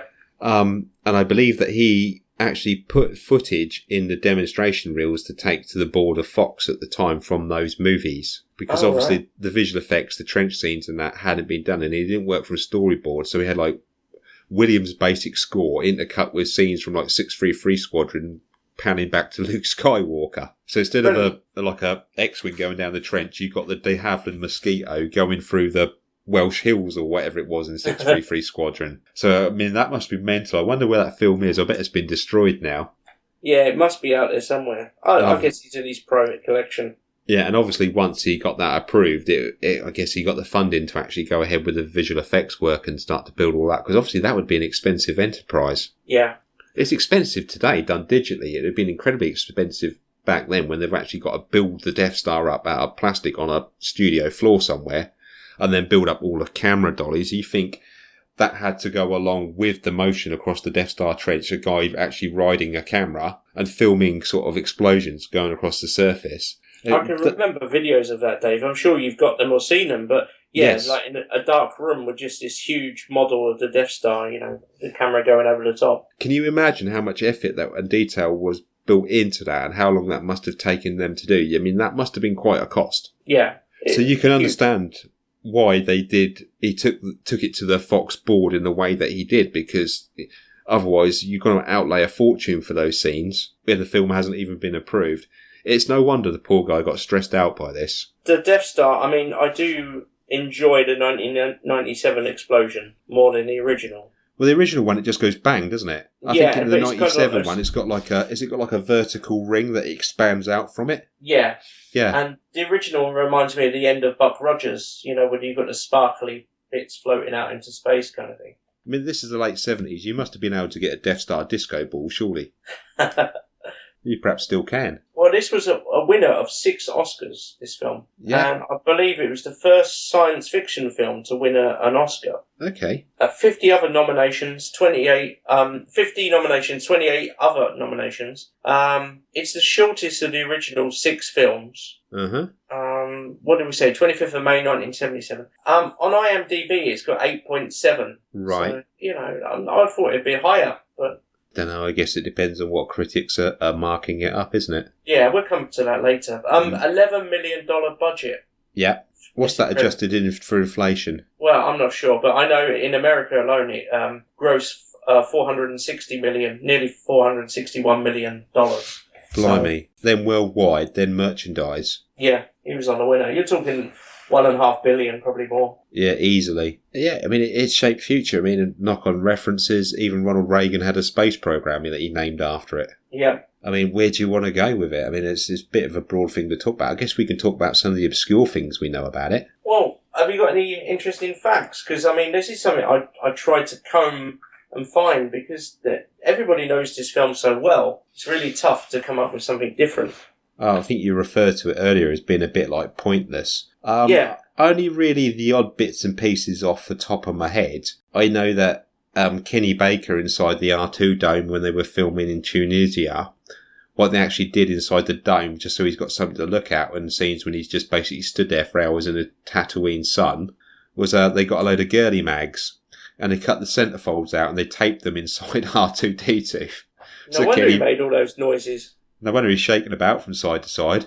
So Kenny Baker's in there with like 360-degree centerfolds while he was acting that part out. Sounds like heaven. Yeah.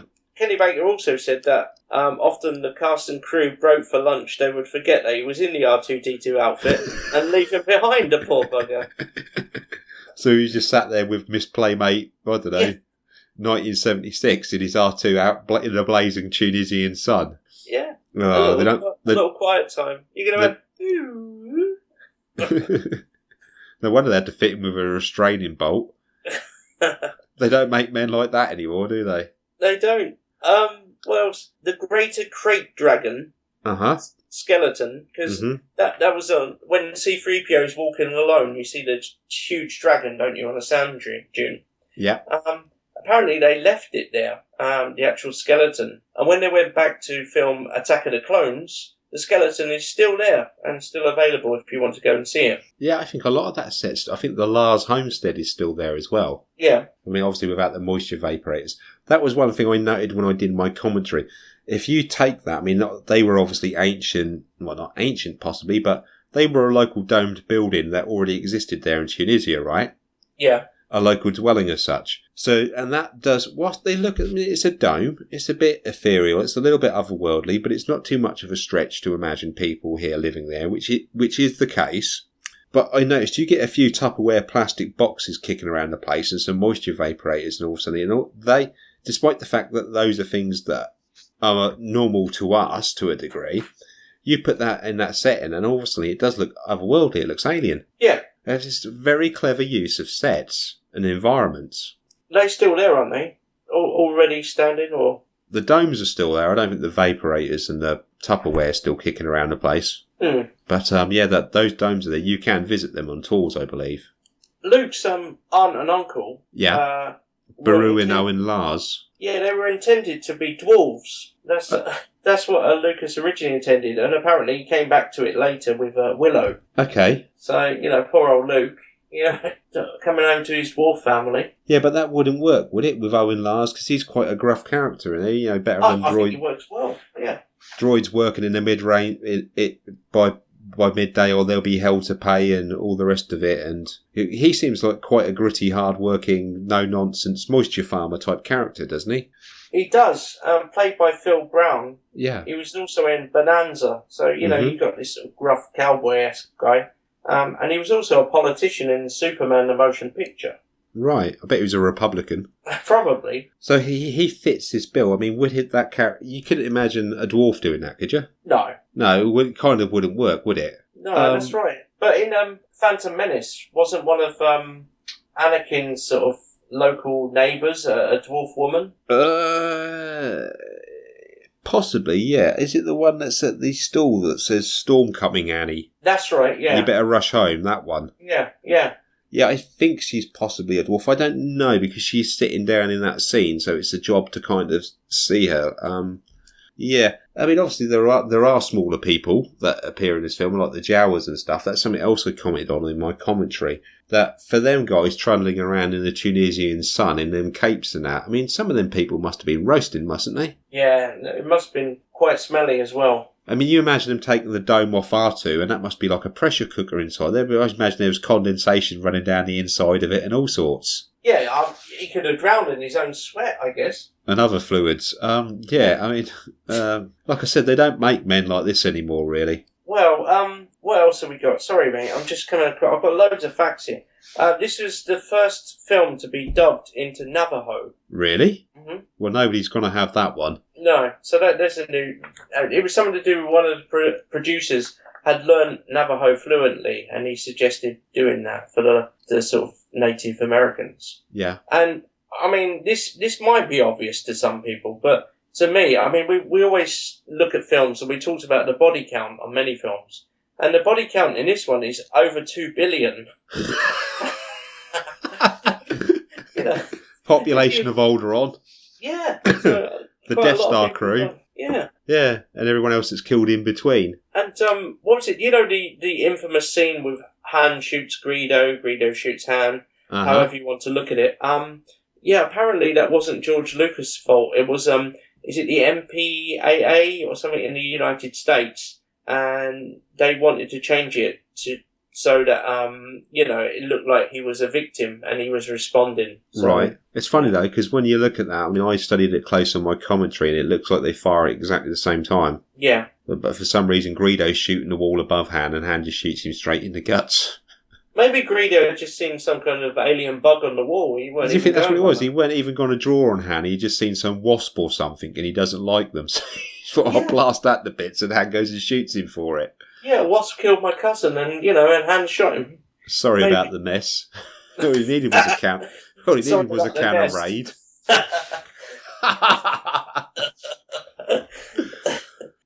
What else we got? According to Harrison Ford, Mark Hamill would fool around on set when Alec Guinness was not around. However, when he was around, he would be well behaved. So I guess a bit of respect there for a thespian. A bit of reverence for the old master. Yeah.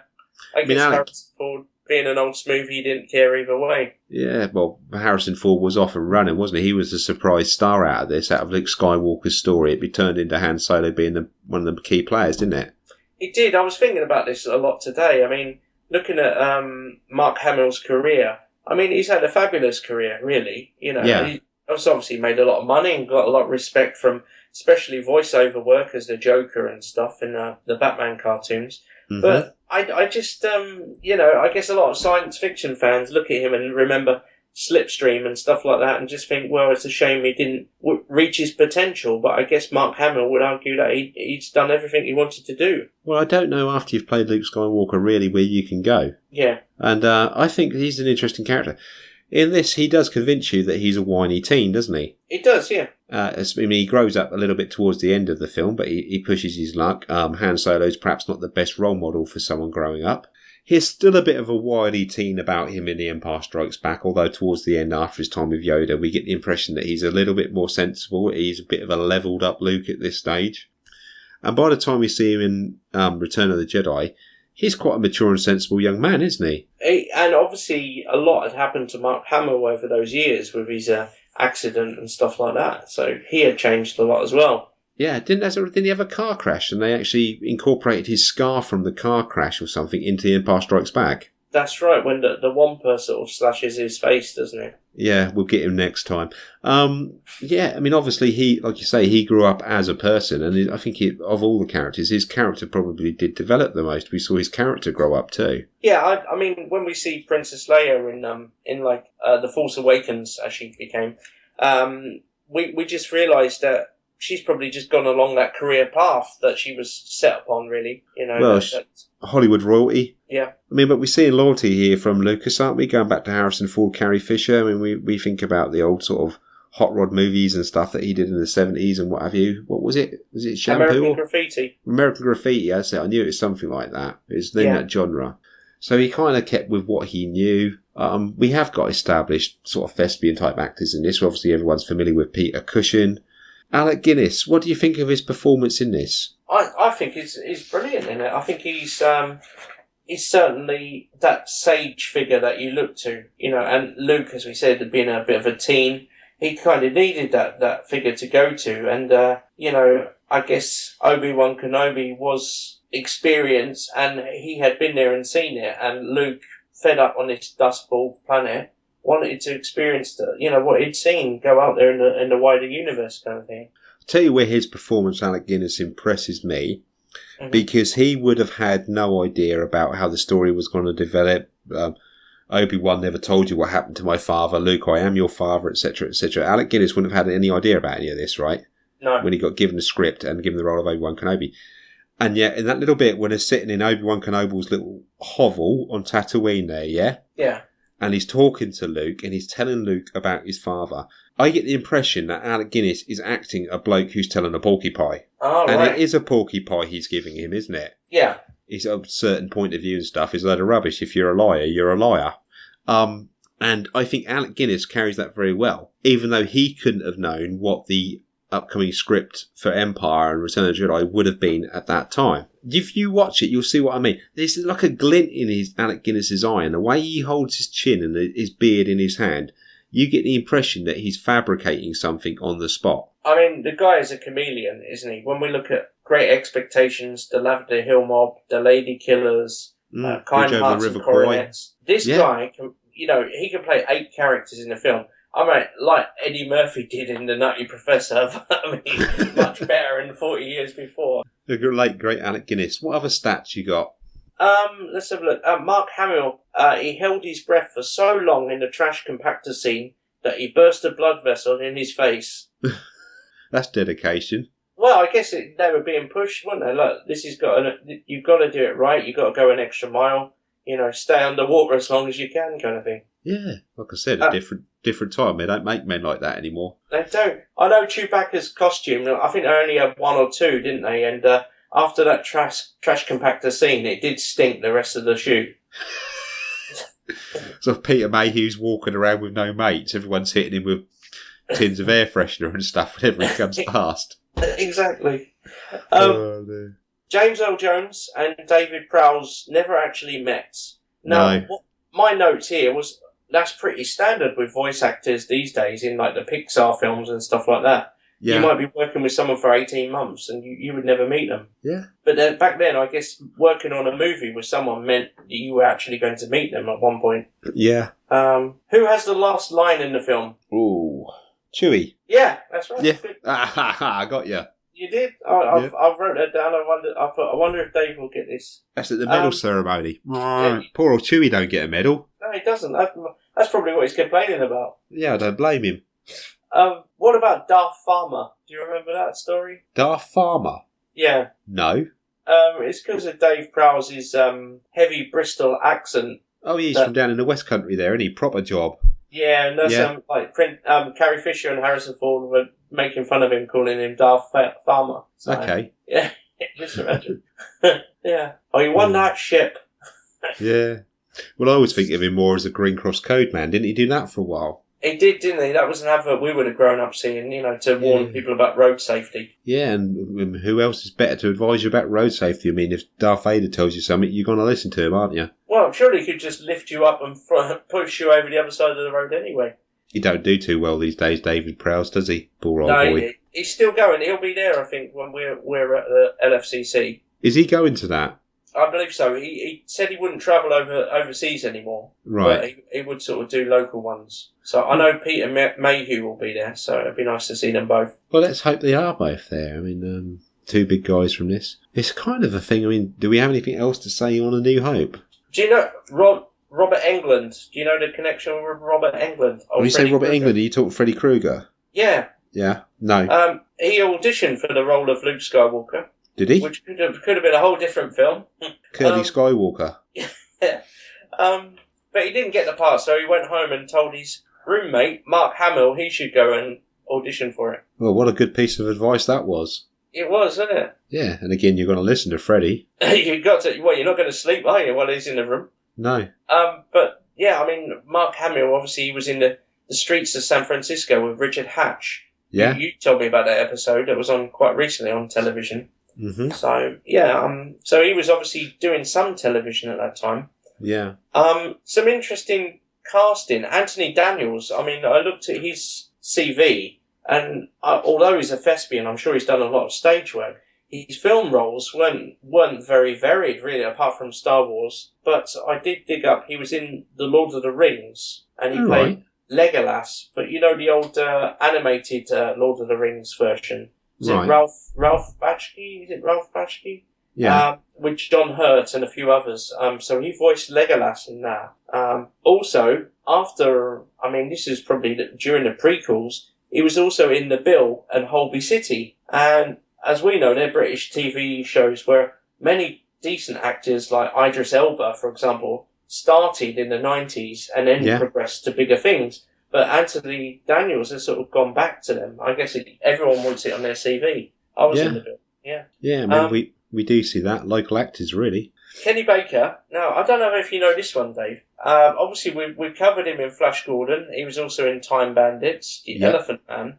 Yeah. But he was also in Womblin 3, which was the live-action Womble movie. Yeah. And I believe he played Orinoco. And along in this film, we also have... That's an Enya track, isn't it? Orinoco Flow. Yeah. Sail away. That's it. The Chief Jawa in this was played by Jack Purvis, who is, what's his name? Rabies from Time Bandits. Yeah. You know, the aggressive dwarf in Time Bandits. Yeah, that's right. He was also in the Womblin 3 movie, and he played Great Uncle Bulgaria. So, there you go. Yeah, you thought we wouldn't get any Easter eggs that people didn't know. Well, there you go. You got a couple of Womble ones there. Womble facts. Yeah. Red Six, what was his name? Was it Porkins? It was Porkins, played by William Hootkins. Obviously, we see him in Raiders of the Lost Ark. The Lady Vanishes. Is he Top Men, that bloke? Top Men. Is that him? Exactly. Yeah. But, it's him, surprising to me, he was also in Blackadder 2, which was, a sort of British comedy series in about 1986, I believe, something like that. Around then, yeah. Atkinson. So that was a surprise. And Phil Tippett, who you touched upon earlier, Dave, as a special effects wizard who was behind things like Piranha, Howard the Duck, and RoboCop. One of our favourites. He had a cameo in this as a Cantina alien. Okay. So, and it's nice to see. I would gladly volunteer if someone said, would you like to have a cameo in a Star Wars film? Well, a lot of celebrities do, don't they? I mean, it's a standard thing now, isn't it, for Star Wars films, where Daniel Craig turns up in The Force Awakens, doesn't he? Yeah. He's a stormtrooper that Rey convinces to let her go and then walk away. Well, we know we've got some royal cameos coming up in The Last Jedi. Yeah. Maybe that's them 2 stormtroopers in that reel that are mucking about with them pickaxe things. Yeah, that could be interesting for you. They look lethal. I don't know if I'd give them to William and Harry, I'll be honest with you. Well, it depends who wants to be next on the throne, I guess. Yeah, well, yeah. Machinations of politics and royalty. But I don't know, I'm at a standstill, really. I can't really go into A New Hope much more. Well, I mean, you've sort of immersed yourself in it by doing the commentary recently. Yeah. I mean, it's a great film for us to do for our 50th episode, because it's a film we know so well and love so much. And, you know, it's difficult to cover any more than we have. I mean, what's your favourite scene? Oh, God. Probably just for the sheer atmosphere and feel of it when they first walk into the Mos Eisley Cantina from the street. Yeah. And you see the alien's head sort of pop up and the music comes on, that sort of jazz, the cantina music comes on. And I think you really get the feeling that you've walked into some total, utter dive here. You know, like I said, getting back to that real world feeling, it's the sort of place you wouldn't drink in the real world, you know what I mean? It's a bit dodgy, sort of place you'd find in the back streets of Wisbech or somewhere. Oh, Uzbekistan. Yeah, you said that, not me. I just get that feeling so much that it just feels so authentic. Probably that and the Death Star trench run, because I believe the tension in that actually works, and it works really well. And coupled with the visual effects and the score, yeah, I think it's not hard to see where the Oscars come from in this film, personally. Yeah, I like the stop motion work on the Millennium Falcon. And the Jarek table. Yeah. Yeah.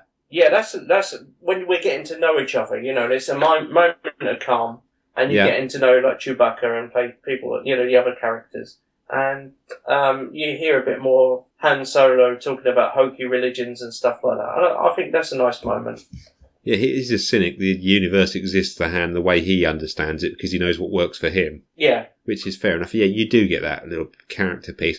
One thing I pointed out when I was recording my commentary was that Jarek table, and I was looking at it and I realised the amount of different textures and tones and colours on the sort of chess pieces on the Jarek table, the different monsters and aliens that were there. And I don't think that's the same. I think that they were perhaps updated for the 97 special editions. Oh, that's interesting. Because it looks more, I mean, perhaps there's a listener who could specifically tell us. But if you look at it, it looks more detailed and more colourful, and like a lot more texture and work's gone into it than there was in the original cut of Star Wars. That was something my friend James Wicker in South Dakota, he did give me the original cuts of the movies. Yeah. On like digital files, but I've lost them somewhere. But yeah, it was something he suggested doing, like watching them and comparing and stuff.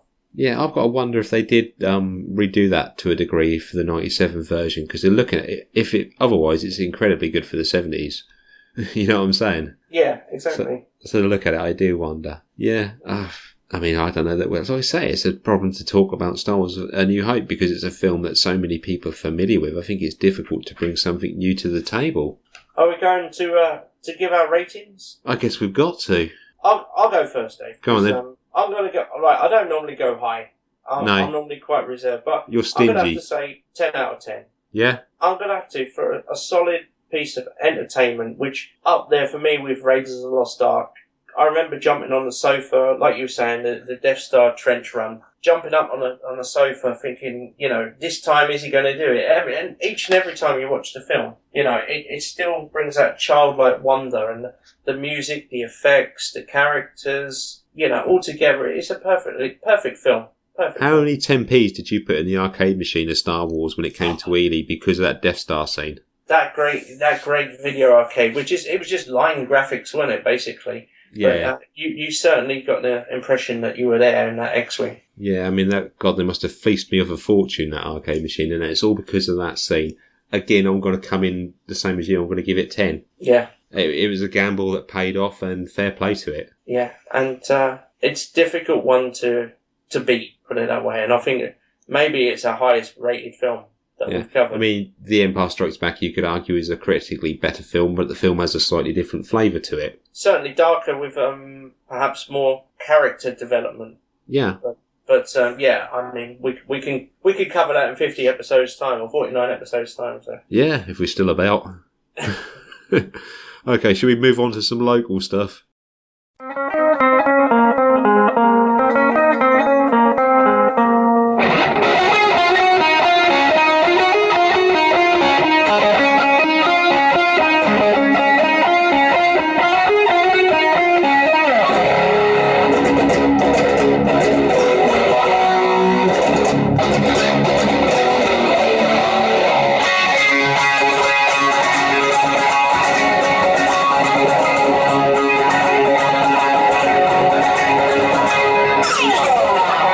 No, this is a bit of an international story, but when I saw it, it fits it just fits in the spirit of local news. So even though it's local to someone, just not us. It's from the nation of China. So you're going to have to go with me here if some of my pronunciation's a little bit out. Why do you do this to yourself? Because the story's so good, and without it, and if I name these people like Bob or Doug as pseudonyms just to read the story out, I don't think it works the same. Okay. Okay, we'll have a crack at this. Okay, it comes from one of our newspapers, though. This is from the independent.co.uk, dated 27th of June 2017, via their correspondent, Will Worley. Okay? Yeah. A flight in China was delayed for 5 hours after an elderly passenger threw coins into the aircraft's engine for good luck. Bloody hell. Whoa. That is a risk, isn't it? The spend a penny. The 80-year-old passenger, surnamed Wei, I think it's Wei, it's spelt with a Q at the beginning, okay, was boarding the China Southern Airlines flight from Shanghai to Guangzhou, is that? Yeah, Guangzhou. Yeah, so far so good, with her family when she stopped to make the blessings. Then she threw 9 coins at the aircraft's engine turbine. Concerned fellow passengers alerted airline staff. It prompted a full examination of the engine, which in turn led to the evacuation of 150 passengers. The flight was delayed for 5 hours. 8 of the coins missed, but 1 landed inside the engine, according to airline officials. Crews expressed concern over the potential damage a single coin could make if it was sucked into the mechanism. The woman was later detained by the police, the airline said on social media. You'll never see her again in China. No, she's disappeared. Yep. After investigation, the involved passenger, surnamed Wei, said she threw the coins to pray for safety. Well, she likes taking a risk, doesn't she? Yeah. According to Wei's neighbour, Wei believes in Buddhism. This is Darwinism, isn't it? I think so. She should have been allowed to throw them coins into the aircraft engine and then just get on it by herself. Remove her from the gene pool. Yeah, see how she evolves. Mind you, at 80 years old, she's not likely to procreate now, is she? No, it's true. I don't know, some of the old Chinese live a long time. This is unbelievable, isn't it? It is, and I mean, it's probably somebody who hasn't travelled very often. Or, obviously. Or has she been getting away with it for all these years? Yeah. Let's just chuck bricks or something in the engine turbine. Here we go, 1 for luck. That won't harm it at all. Yeah. I mean, Jesus Christ, we've all seen the film Sully. We know it only took 2 pigeons to bring down an Airbus, didn't we? Yeah, they suspected a military coup. No, fair play to that pilot, though. He didn't get in a flap about it, did he? Oh. He just ditched it in the river. And this is a pigeon, right? A pretty soft item as items go, yeah? Yeah. Going into the turbines, and that screwed up the engines on an Airbus. This woman's throwing in metallic coins into an aircraft's turbine engine. Jesus Christ. Yeah. And I mean, no matter how small the coin, when those turbines are going, that's going to do some damage. So that thousands of miles an hour. If one of them turbine blades picks up the coin and that fires the coin or something into a fuel line, I mean, Jesus, it could have taken the whole thing up. Yeah. Listen to coins in the washing machine or something like that, don't I think it's a bit safer than your bloody hot point tumble dryer, mate. Chucking them in. It's not like throwing them in the water fountain at Queensgate at Peterborough. This isn't an aircraft engine. It brings a whole new meaning to the expression spend a penny, doesn't it? Yeah. Change as good as the rest. Yeah. Oh, dear. Yeah. What have you got? Well, I'm going to try to go into this story about Admiral Akbar and some stormtroopers opening up a maze in Wimbledon, which isn't too far from here, is it? No, isn't it out near March? It's where the grain store is, isn't it? Yeah, I mean, it's I don't know if it's an affluent area, but it's certainly like a a farming community, isn't it? It's sort of typical Fenland small town village type environment, I think. So, a Fenland farmer has constructed an amazing Star Wars theme maze to mark 40 years of the cult sci-fi franchise, Stephen Martin. Wheat farmer Edward Gowler is celebrating 14 years since he first came up with the idea for a 12-acre maze attraction, which this year has been designed to replicate a classic Star Wars movie poster. What do you mean he's just first come up with the idea? They've had the maze out near Milton for ages. I know, but I guess they don't get over that way. But the news travels slowly to Wimbledon. It does. Okay. It was launched on July the 12th, so just a few days ago, at Skylark Garden Centre in Wimbledon, with Star Wars actor Tim Rose, who played Admiral Akbar in the original movies, it said here. But we know that actor has passed away, hasn't he? I believe so, yes. So I guess it's the modern Admiral Akbar.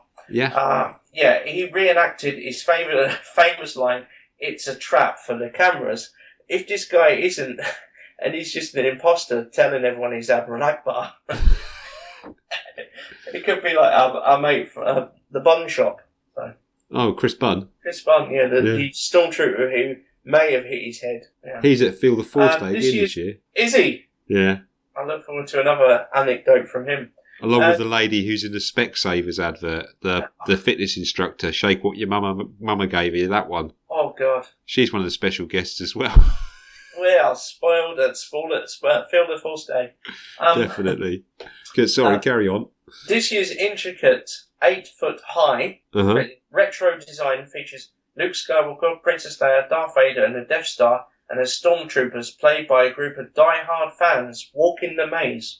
Joint owner of the site, Bart Woodbine, told the news, "We are all huge Star Wars fans, especially Edward and his kids. When we found out it was the 40th anniversary, we came up with this design." So what's the overall design of it supposed to be again? I think it's like the original Star Wars poster from above. Okay. So Luke with the lightsaber, Han with the blaster. So if you got a drone and flew it over, you'd be able to see like a sort of a maze representation of that. Yeah, you would. And there is a video on cambridge-news.co.uk.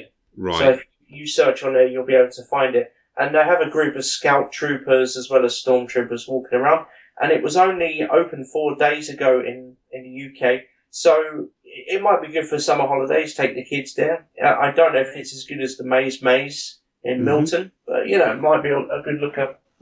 Yeah, I mean, I'll have to have a look for that link then. If I can, I'll get it posted in the metadata to this podcast. Yeah. That sounds like good fun. I've done the Milton Maze a few times. They change the design of that every year. I believe that the mower that does it is programmed by GPS. It's quite a complicated thing to do. Okay, I've just got an aerial shot of the maze. Yeah. I can tell you it looks nothing like the poster at all.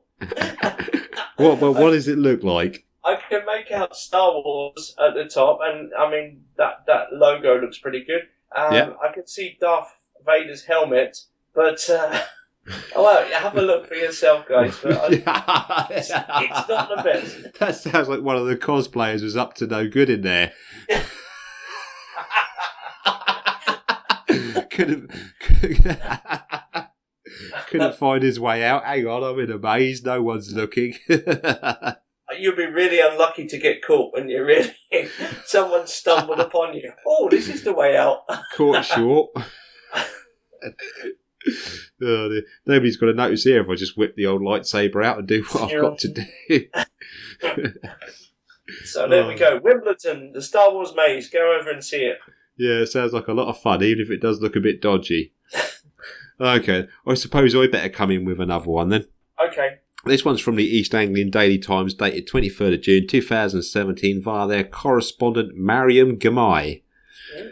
Loud crash awoke people in Lakenheath as digger used to steal ATM from Lloyd's High Street branch. Eyewitnesses have spoken of the terrifying moment they were woken by a crash as thieves rammed a digger into the wall of a Lakenheath bank. Police are still on the scene, and a section of the high street has been closed after the yellow JCB was used to steal the ATM machine from the branch of Lloyd's at about 3:50 a.m. So these guys were up with the early birds. Extensive damage has been caused to the front of the building, which is in a conservation area. I always think conservation areas like Welney Wash and stuff. Yeah. Not Lakenheath High Street. I mean, what is there? Great crested newts or something walking up and down it? In the guttering or something. Yeah, and they're in now. It's got a JCB rammed in it. And a spokeswoman for Lloyd said the branch would be closed until further notice in the interest of safety while they await the results of a structural survey. I imagine they've got to get the JCB out of it as well. A spokeswoman for Suffolk Police said at least 3 people wearing dark clothing were seen in the area, and it is thought they fled the scene in 2 vehicles, possibly a white car and a red pickup style vehicle, which is common as muck round Lakenheath, isn't it? Yeah, they're everywhere. Yeah, a 53-year-old man who lives opposite the bank described how he was woken by the crash in the early hours, but felt too frightened to look out of the window. I just didn't want to come out there, he said. The wall came down, the crash woke me up, and there was a lot of shouting. I didn't look out of the window until they had gone. Like an ostrich sticking his head in the sand. Yeah, a key witness there. Yeah, but he didn't even call the police. He believed his neighbour had called the police. He could have been getting a description of these guys, whipped out his camera or something. Oh dear, how about the older generation, eh? Yeah. I feel a lot safer now. Yeah, he believed his neighbour had called the police.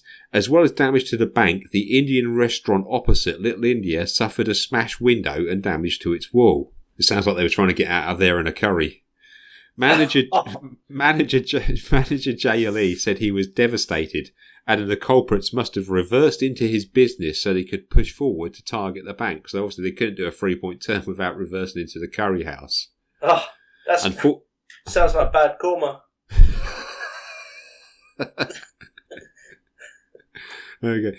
Unfortunately, we had to be right opposite. He said the only thing I can think of was they reversed back to allow space to go forward. He has boarded up the restaurant window and is hoping to still open to trade. A passerby said, I don't think we've had anything like this before for something to have been ripped out of the wall. It is believed the JCB may have been stolen from a nearby building site. The Lloyds Bank spokeswoman said the branch was empty at the time and nobody was hurt. Well, of course, it was bloody 10 to 4 in the morning. I should think it was empty. It's difficult to get anyone in there at 10 to 9, I guess. Yeah. I'm surprised there's still a branch of it there. Yeah. This might be what they need to close it down, really. Suffolk Police have been informed and are investigating the incident. Suffolk Police are appealing for information about the ram raid. The spokeswoman said officers were alerted at 3:50am this morning, Friday, June the 23rd, to reports the ATM had been smashed out of the wall of the bank. A JCB was used to get the machine, and this was left in the middle of the road. Oh, that's good. She added, police took a further call around 4am from a member of the public who reported the pickup appeared to be pulling the ATM. So that's going down the road towing a cash machine. A search of the area was carried out and work is underway to trace those involved in the incident. The road is currently closed while a full investigation gets underway at the scene. A large part of the wall of the bank has been ripped out, so it sounds like the cash machine took a big chunk of the wall with it. Anyone who saw any vehicles or any suspicious activity in the area around this time, including the old codger that couldn't even be bothered to look out of his window, is asked to call West Suffolk CID by dialing Suffolk Police on 101, quoting CAD 40 as of today, Friday, June the 23rd. Obviously, this is retrospective. It was the end of last month. Cash machine theft. Yeah, I mean, this is probably the third one we covered, I think, Dave. It's quite commonplace now, isn't it? Using industrial vehicles, JCBs, forklifts, tractors, whatever you can get hold of that can tow one of these things out the wall. And very often they're found with the money still in them. Well, that's because they're security devices. They're nigh on impossible to open, aren't they? And a lot of them are booby-trapped with ink as well, aren't they? That's right, yeah. They've got like a charge in it that detonates that covers the would-be thief and the cash in ink, which renders the cash unusable. And the thief is covered in an ink, which is doesn't wash out easy and is going to give them away. Yeah. So, yeah, I mean, I don't know that cash machine. I mean, this sounds like quite a logistical operation to do this, isn't it? A JCB, a truck, towing it down the road, getting up at that time of the day, etc., etc. Well, I was a bit worried. I came home from football a couple of weeks ago on a Monday. Yeah. And as you know, my front garden isn't that large at all. But someone had parked a JCB on my front garden with a couple of different buckets attached to it. It's only about 3 foot wide. Yeah, so How did they get that on there? Well, I went round to the neighbours. I was a bit cross, thinking, "Hang on, someone's really taking a mickey today." And they said, "No, it's nothing to do with us." So I sort of scoured the area. Nobody knew anything about it. I rang the number on the JCB, and I told him my address, and he said, "Yeah, that's right. Yeah, that's." And I said, "No, absolutely not." And I wondered if my girlfriend had ordered it for something, you know. And next thing you know, he rang me back and he said, "Oh, we got the number wrong. It was 118. So, thank goodness, you know, someone was probably hiring it for the night to do another bloody ATM robbery. But either that, or they started knocking down your wall first thing in the morning with it, or something like that. Can you imagine the shock you're hearing that? You could have been like this old codger. I know. Look out the window, you just bang, look out, and you see like a JCB. It's just trashing your house there and then. I'm surprised his wife didn't tell him to ring the police or something like that, you know. Yeah. That's someone's nan.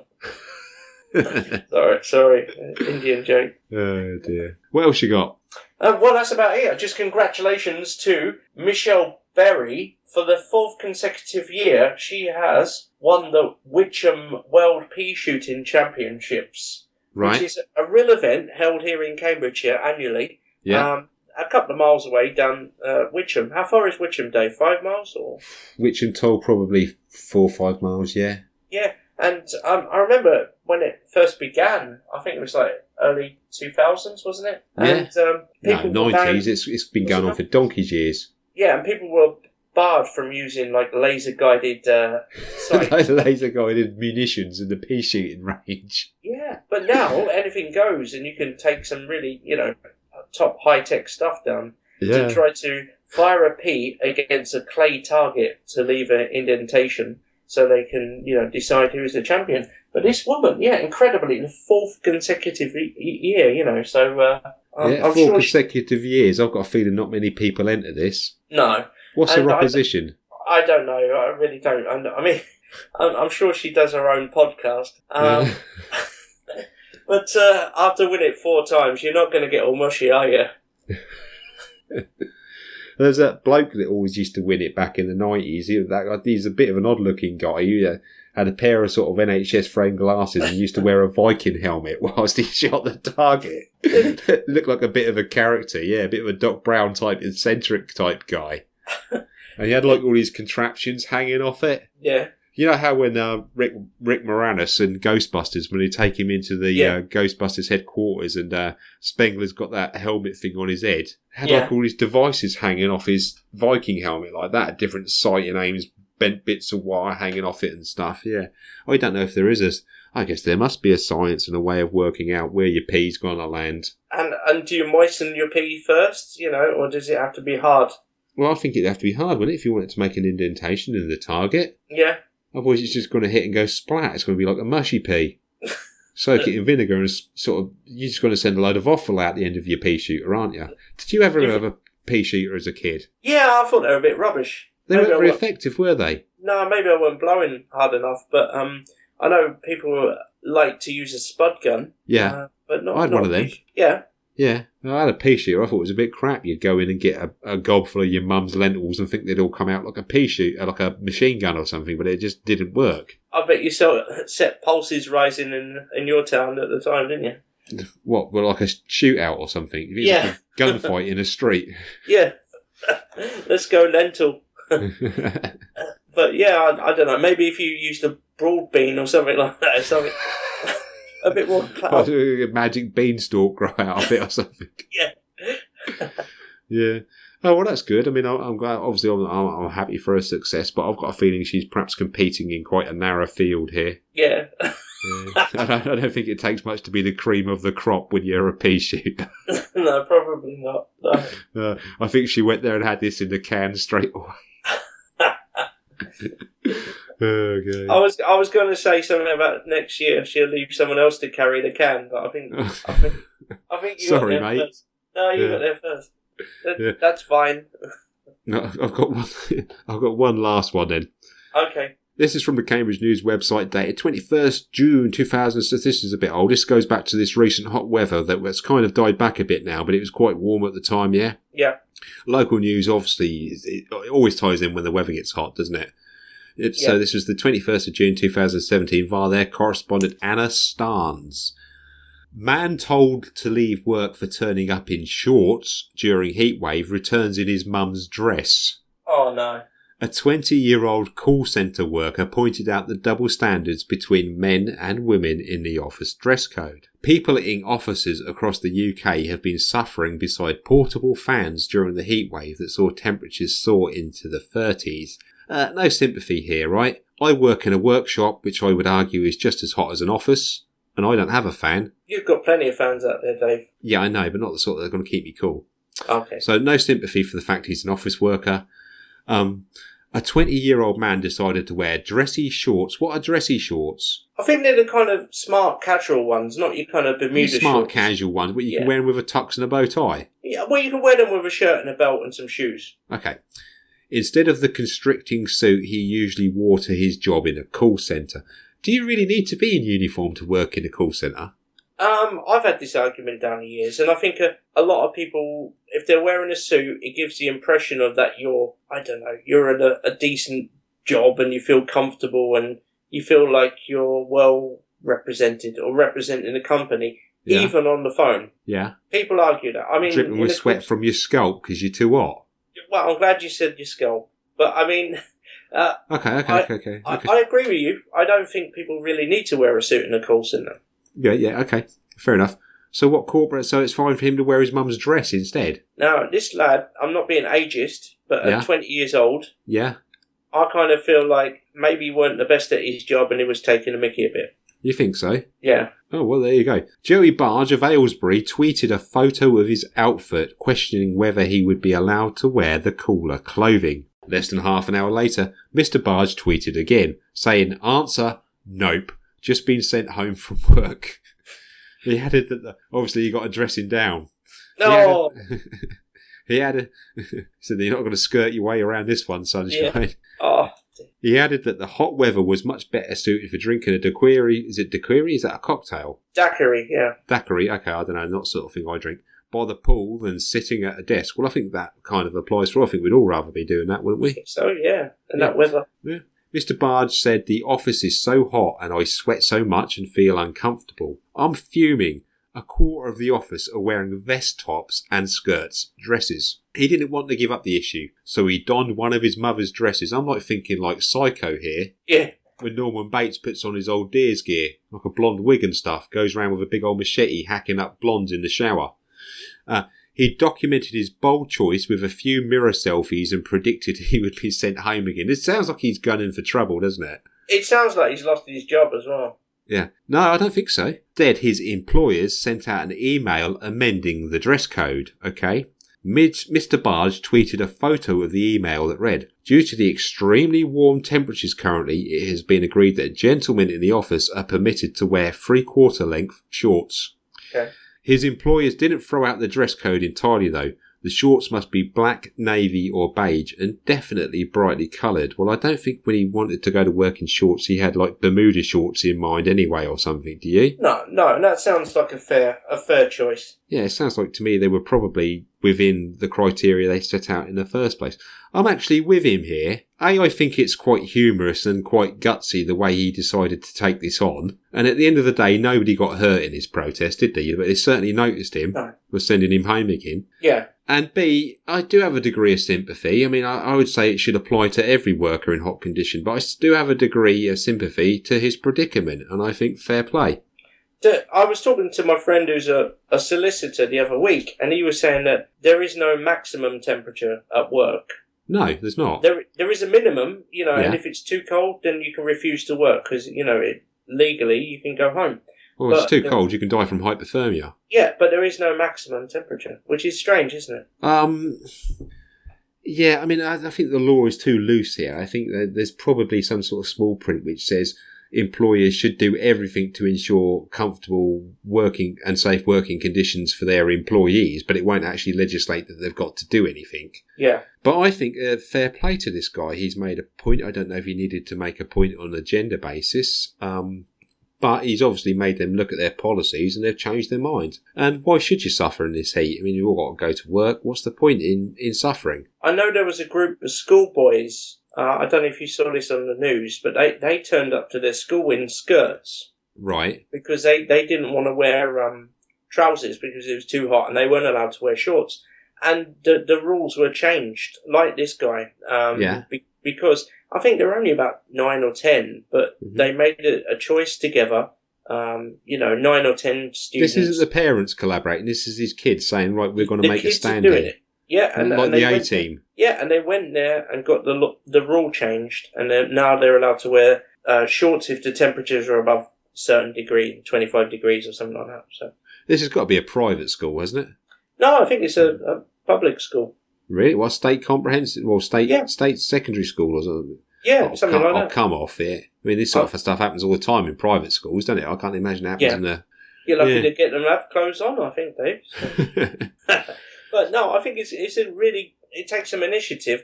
But you imagine if you were the guy who came up with the idea, and you turned up in a skirt the next day, and your mates, actually, we decided against it. Yeah. It'd be quite embarrassing, wouldn't it? Yeah. Well, fair play to him, I think. Yeah. Unfortunately, they've changed their policy, so it sounds like he's struck a blow for justice with this one. Like you say, whether they've sacked him or not, I don't know, but they've certainly changed their dress code to prevent this sort of thing from happening again.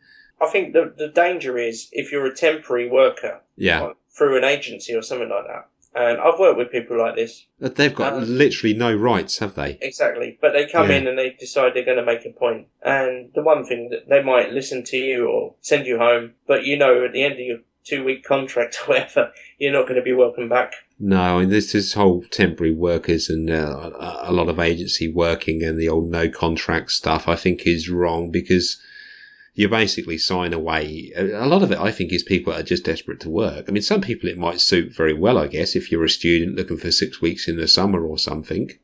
But I think if you're relying on it for an income or what have you, I think a lot of the practices that they have are actually quite cruel, personally. Yeah. I don't think there's adequate protection for the employee in this industry. And I think it says something very sorry about society in the way that they're allowed to treat some people. Yeah, I agree. Yeah. So that's sorted them out. Don't get taken short. Yeah. Okay. So that's it then. Local news all done and dusted. Yeah.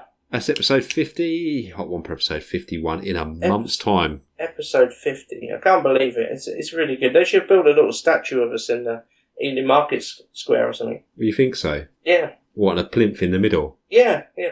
I think we should get something like an MBE or a knighthood services to local podcasting. Yeah, or the next Ely science fiction, they should let us do like a live commentary or podcast from the cathedral. Oh, yeah, but we can't actually contact them because they'd expect us to be all professional, and it's not going to work out like that. I mean, Christ, last time I nearly had a fight with a Dalek.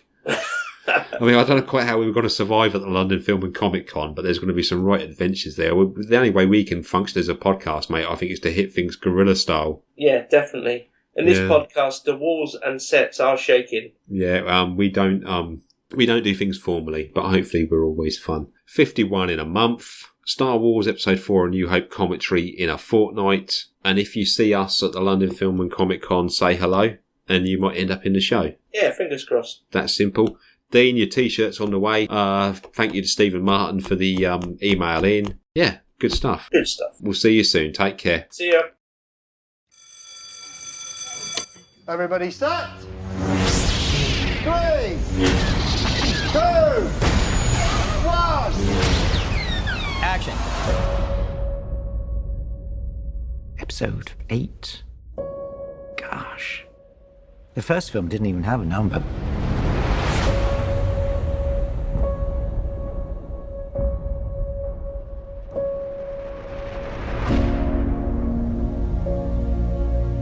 Ryan has written a story that's unexpected but right. Some of the stuff that happens, people are going to be like, oh my God. Even though I think I know it all, they throw things at me story-wise I never could have imagined. And even though everybody knows that it's the second in a trilogy, it feels like its own thing.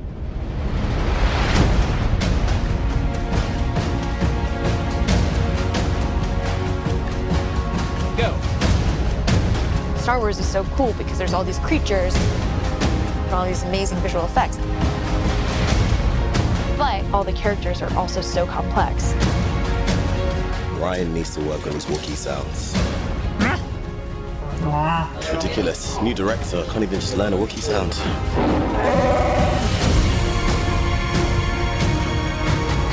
It feels like the storylines are becoming more established. We're really getting to know these new characters. Also with the characters that we know and love, we're seeing their lives change. Everything is being shifted in an opposite way to what the audience expected after 7.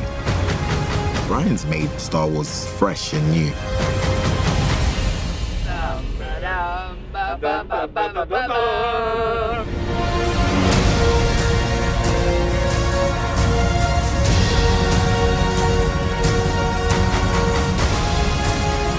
I'm hoping it'll be a little shocking, but I'm hoping it'll feel real and honest.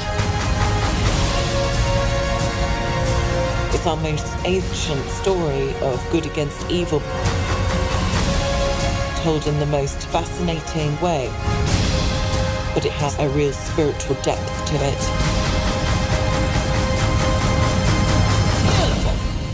It's about family, and that's what's so powerful about it.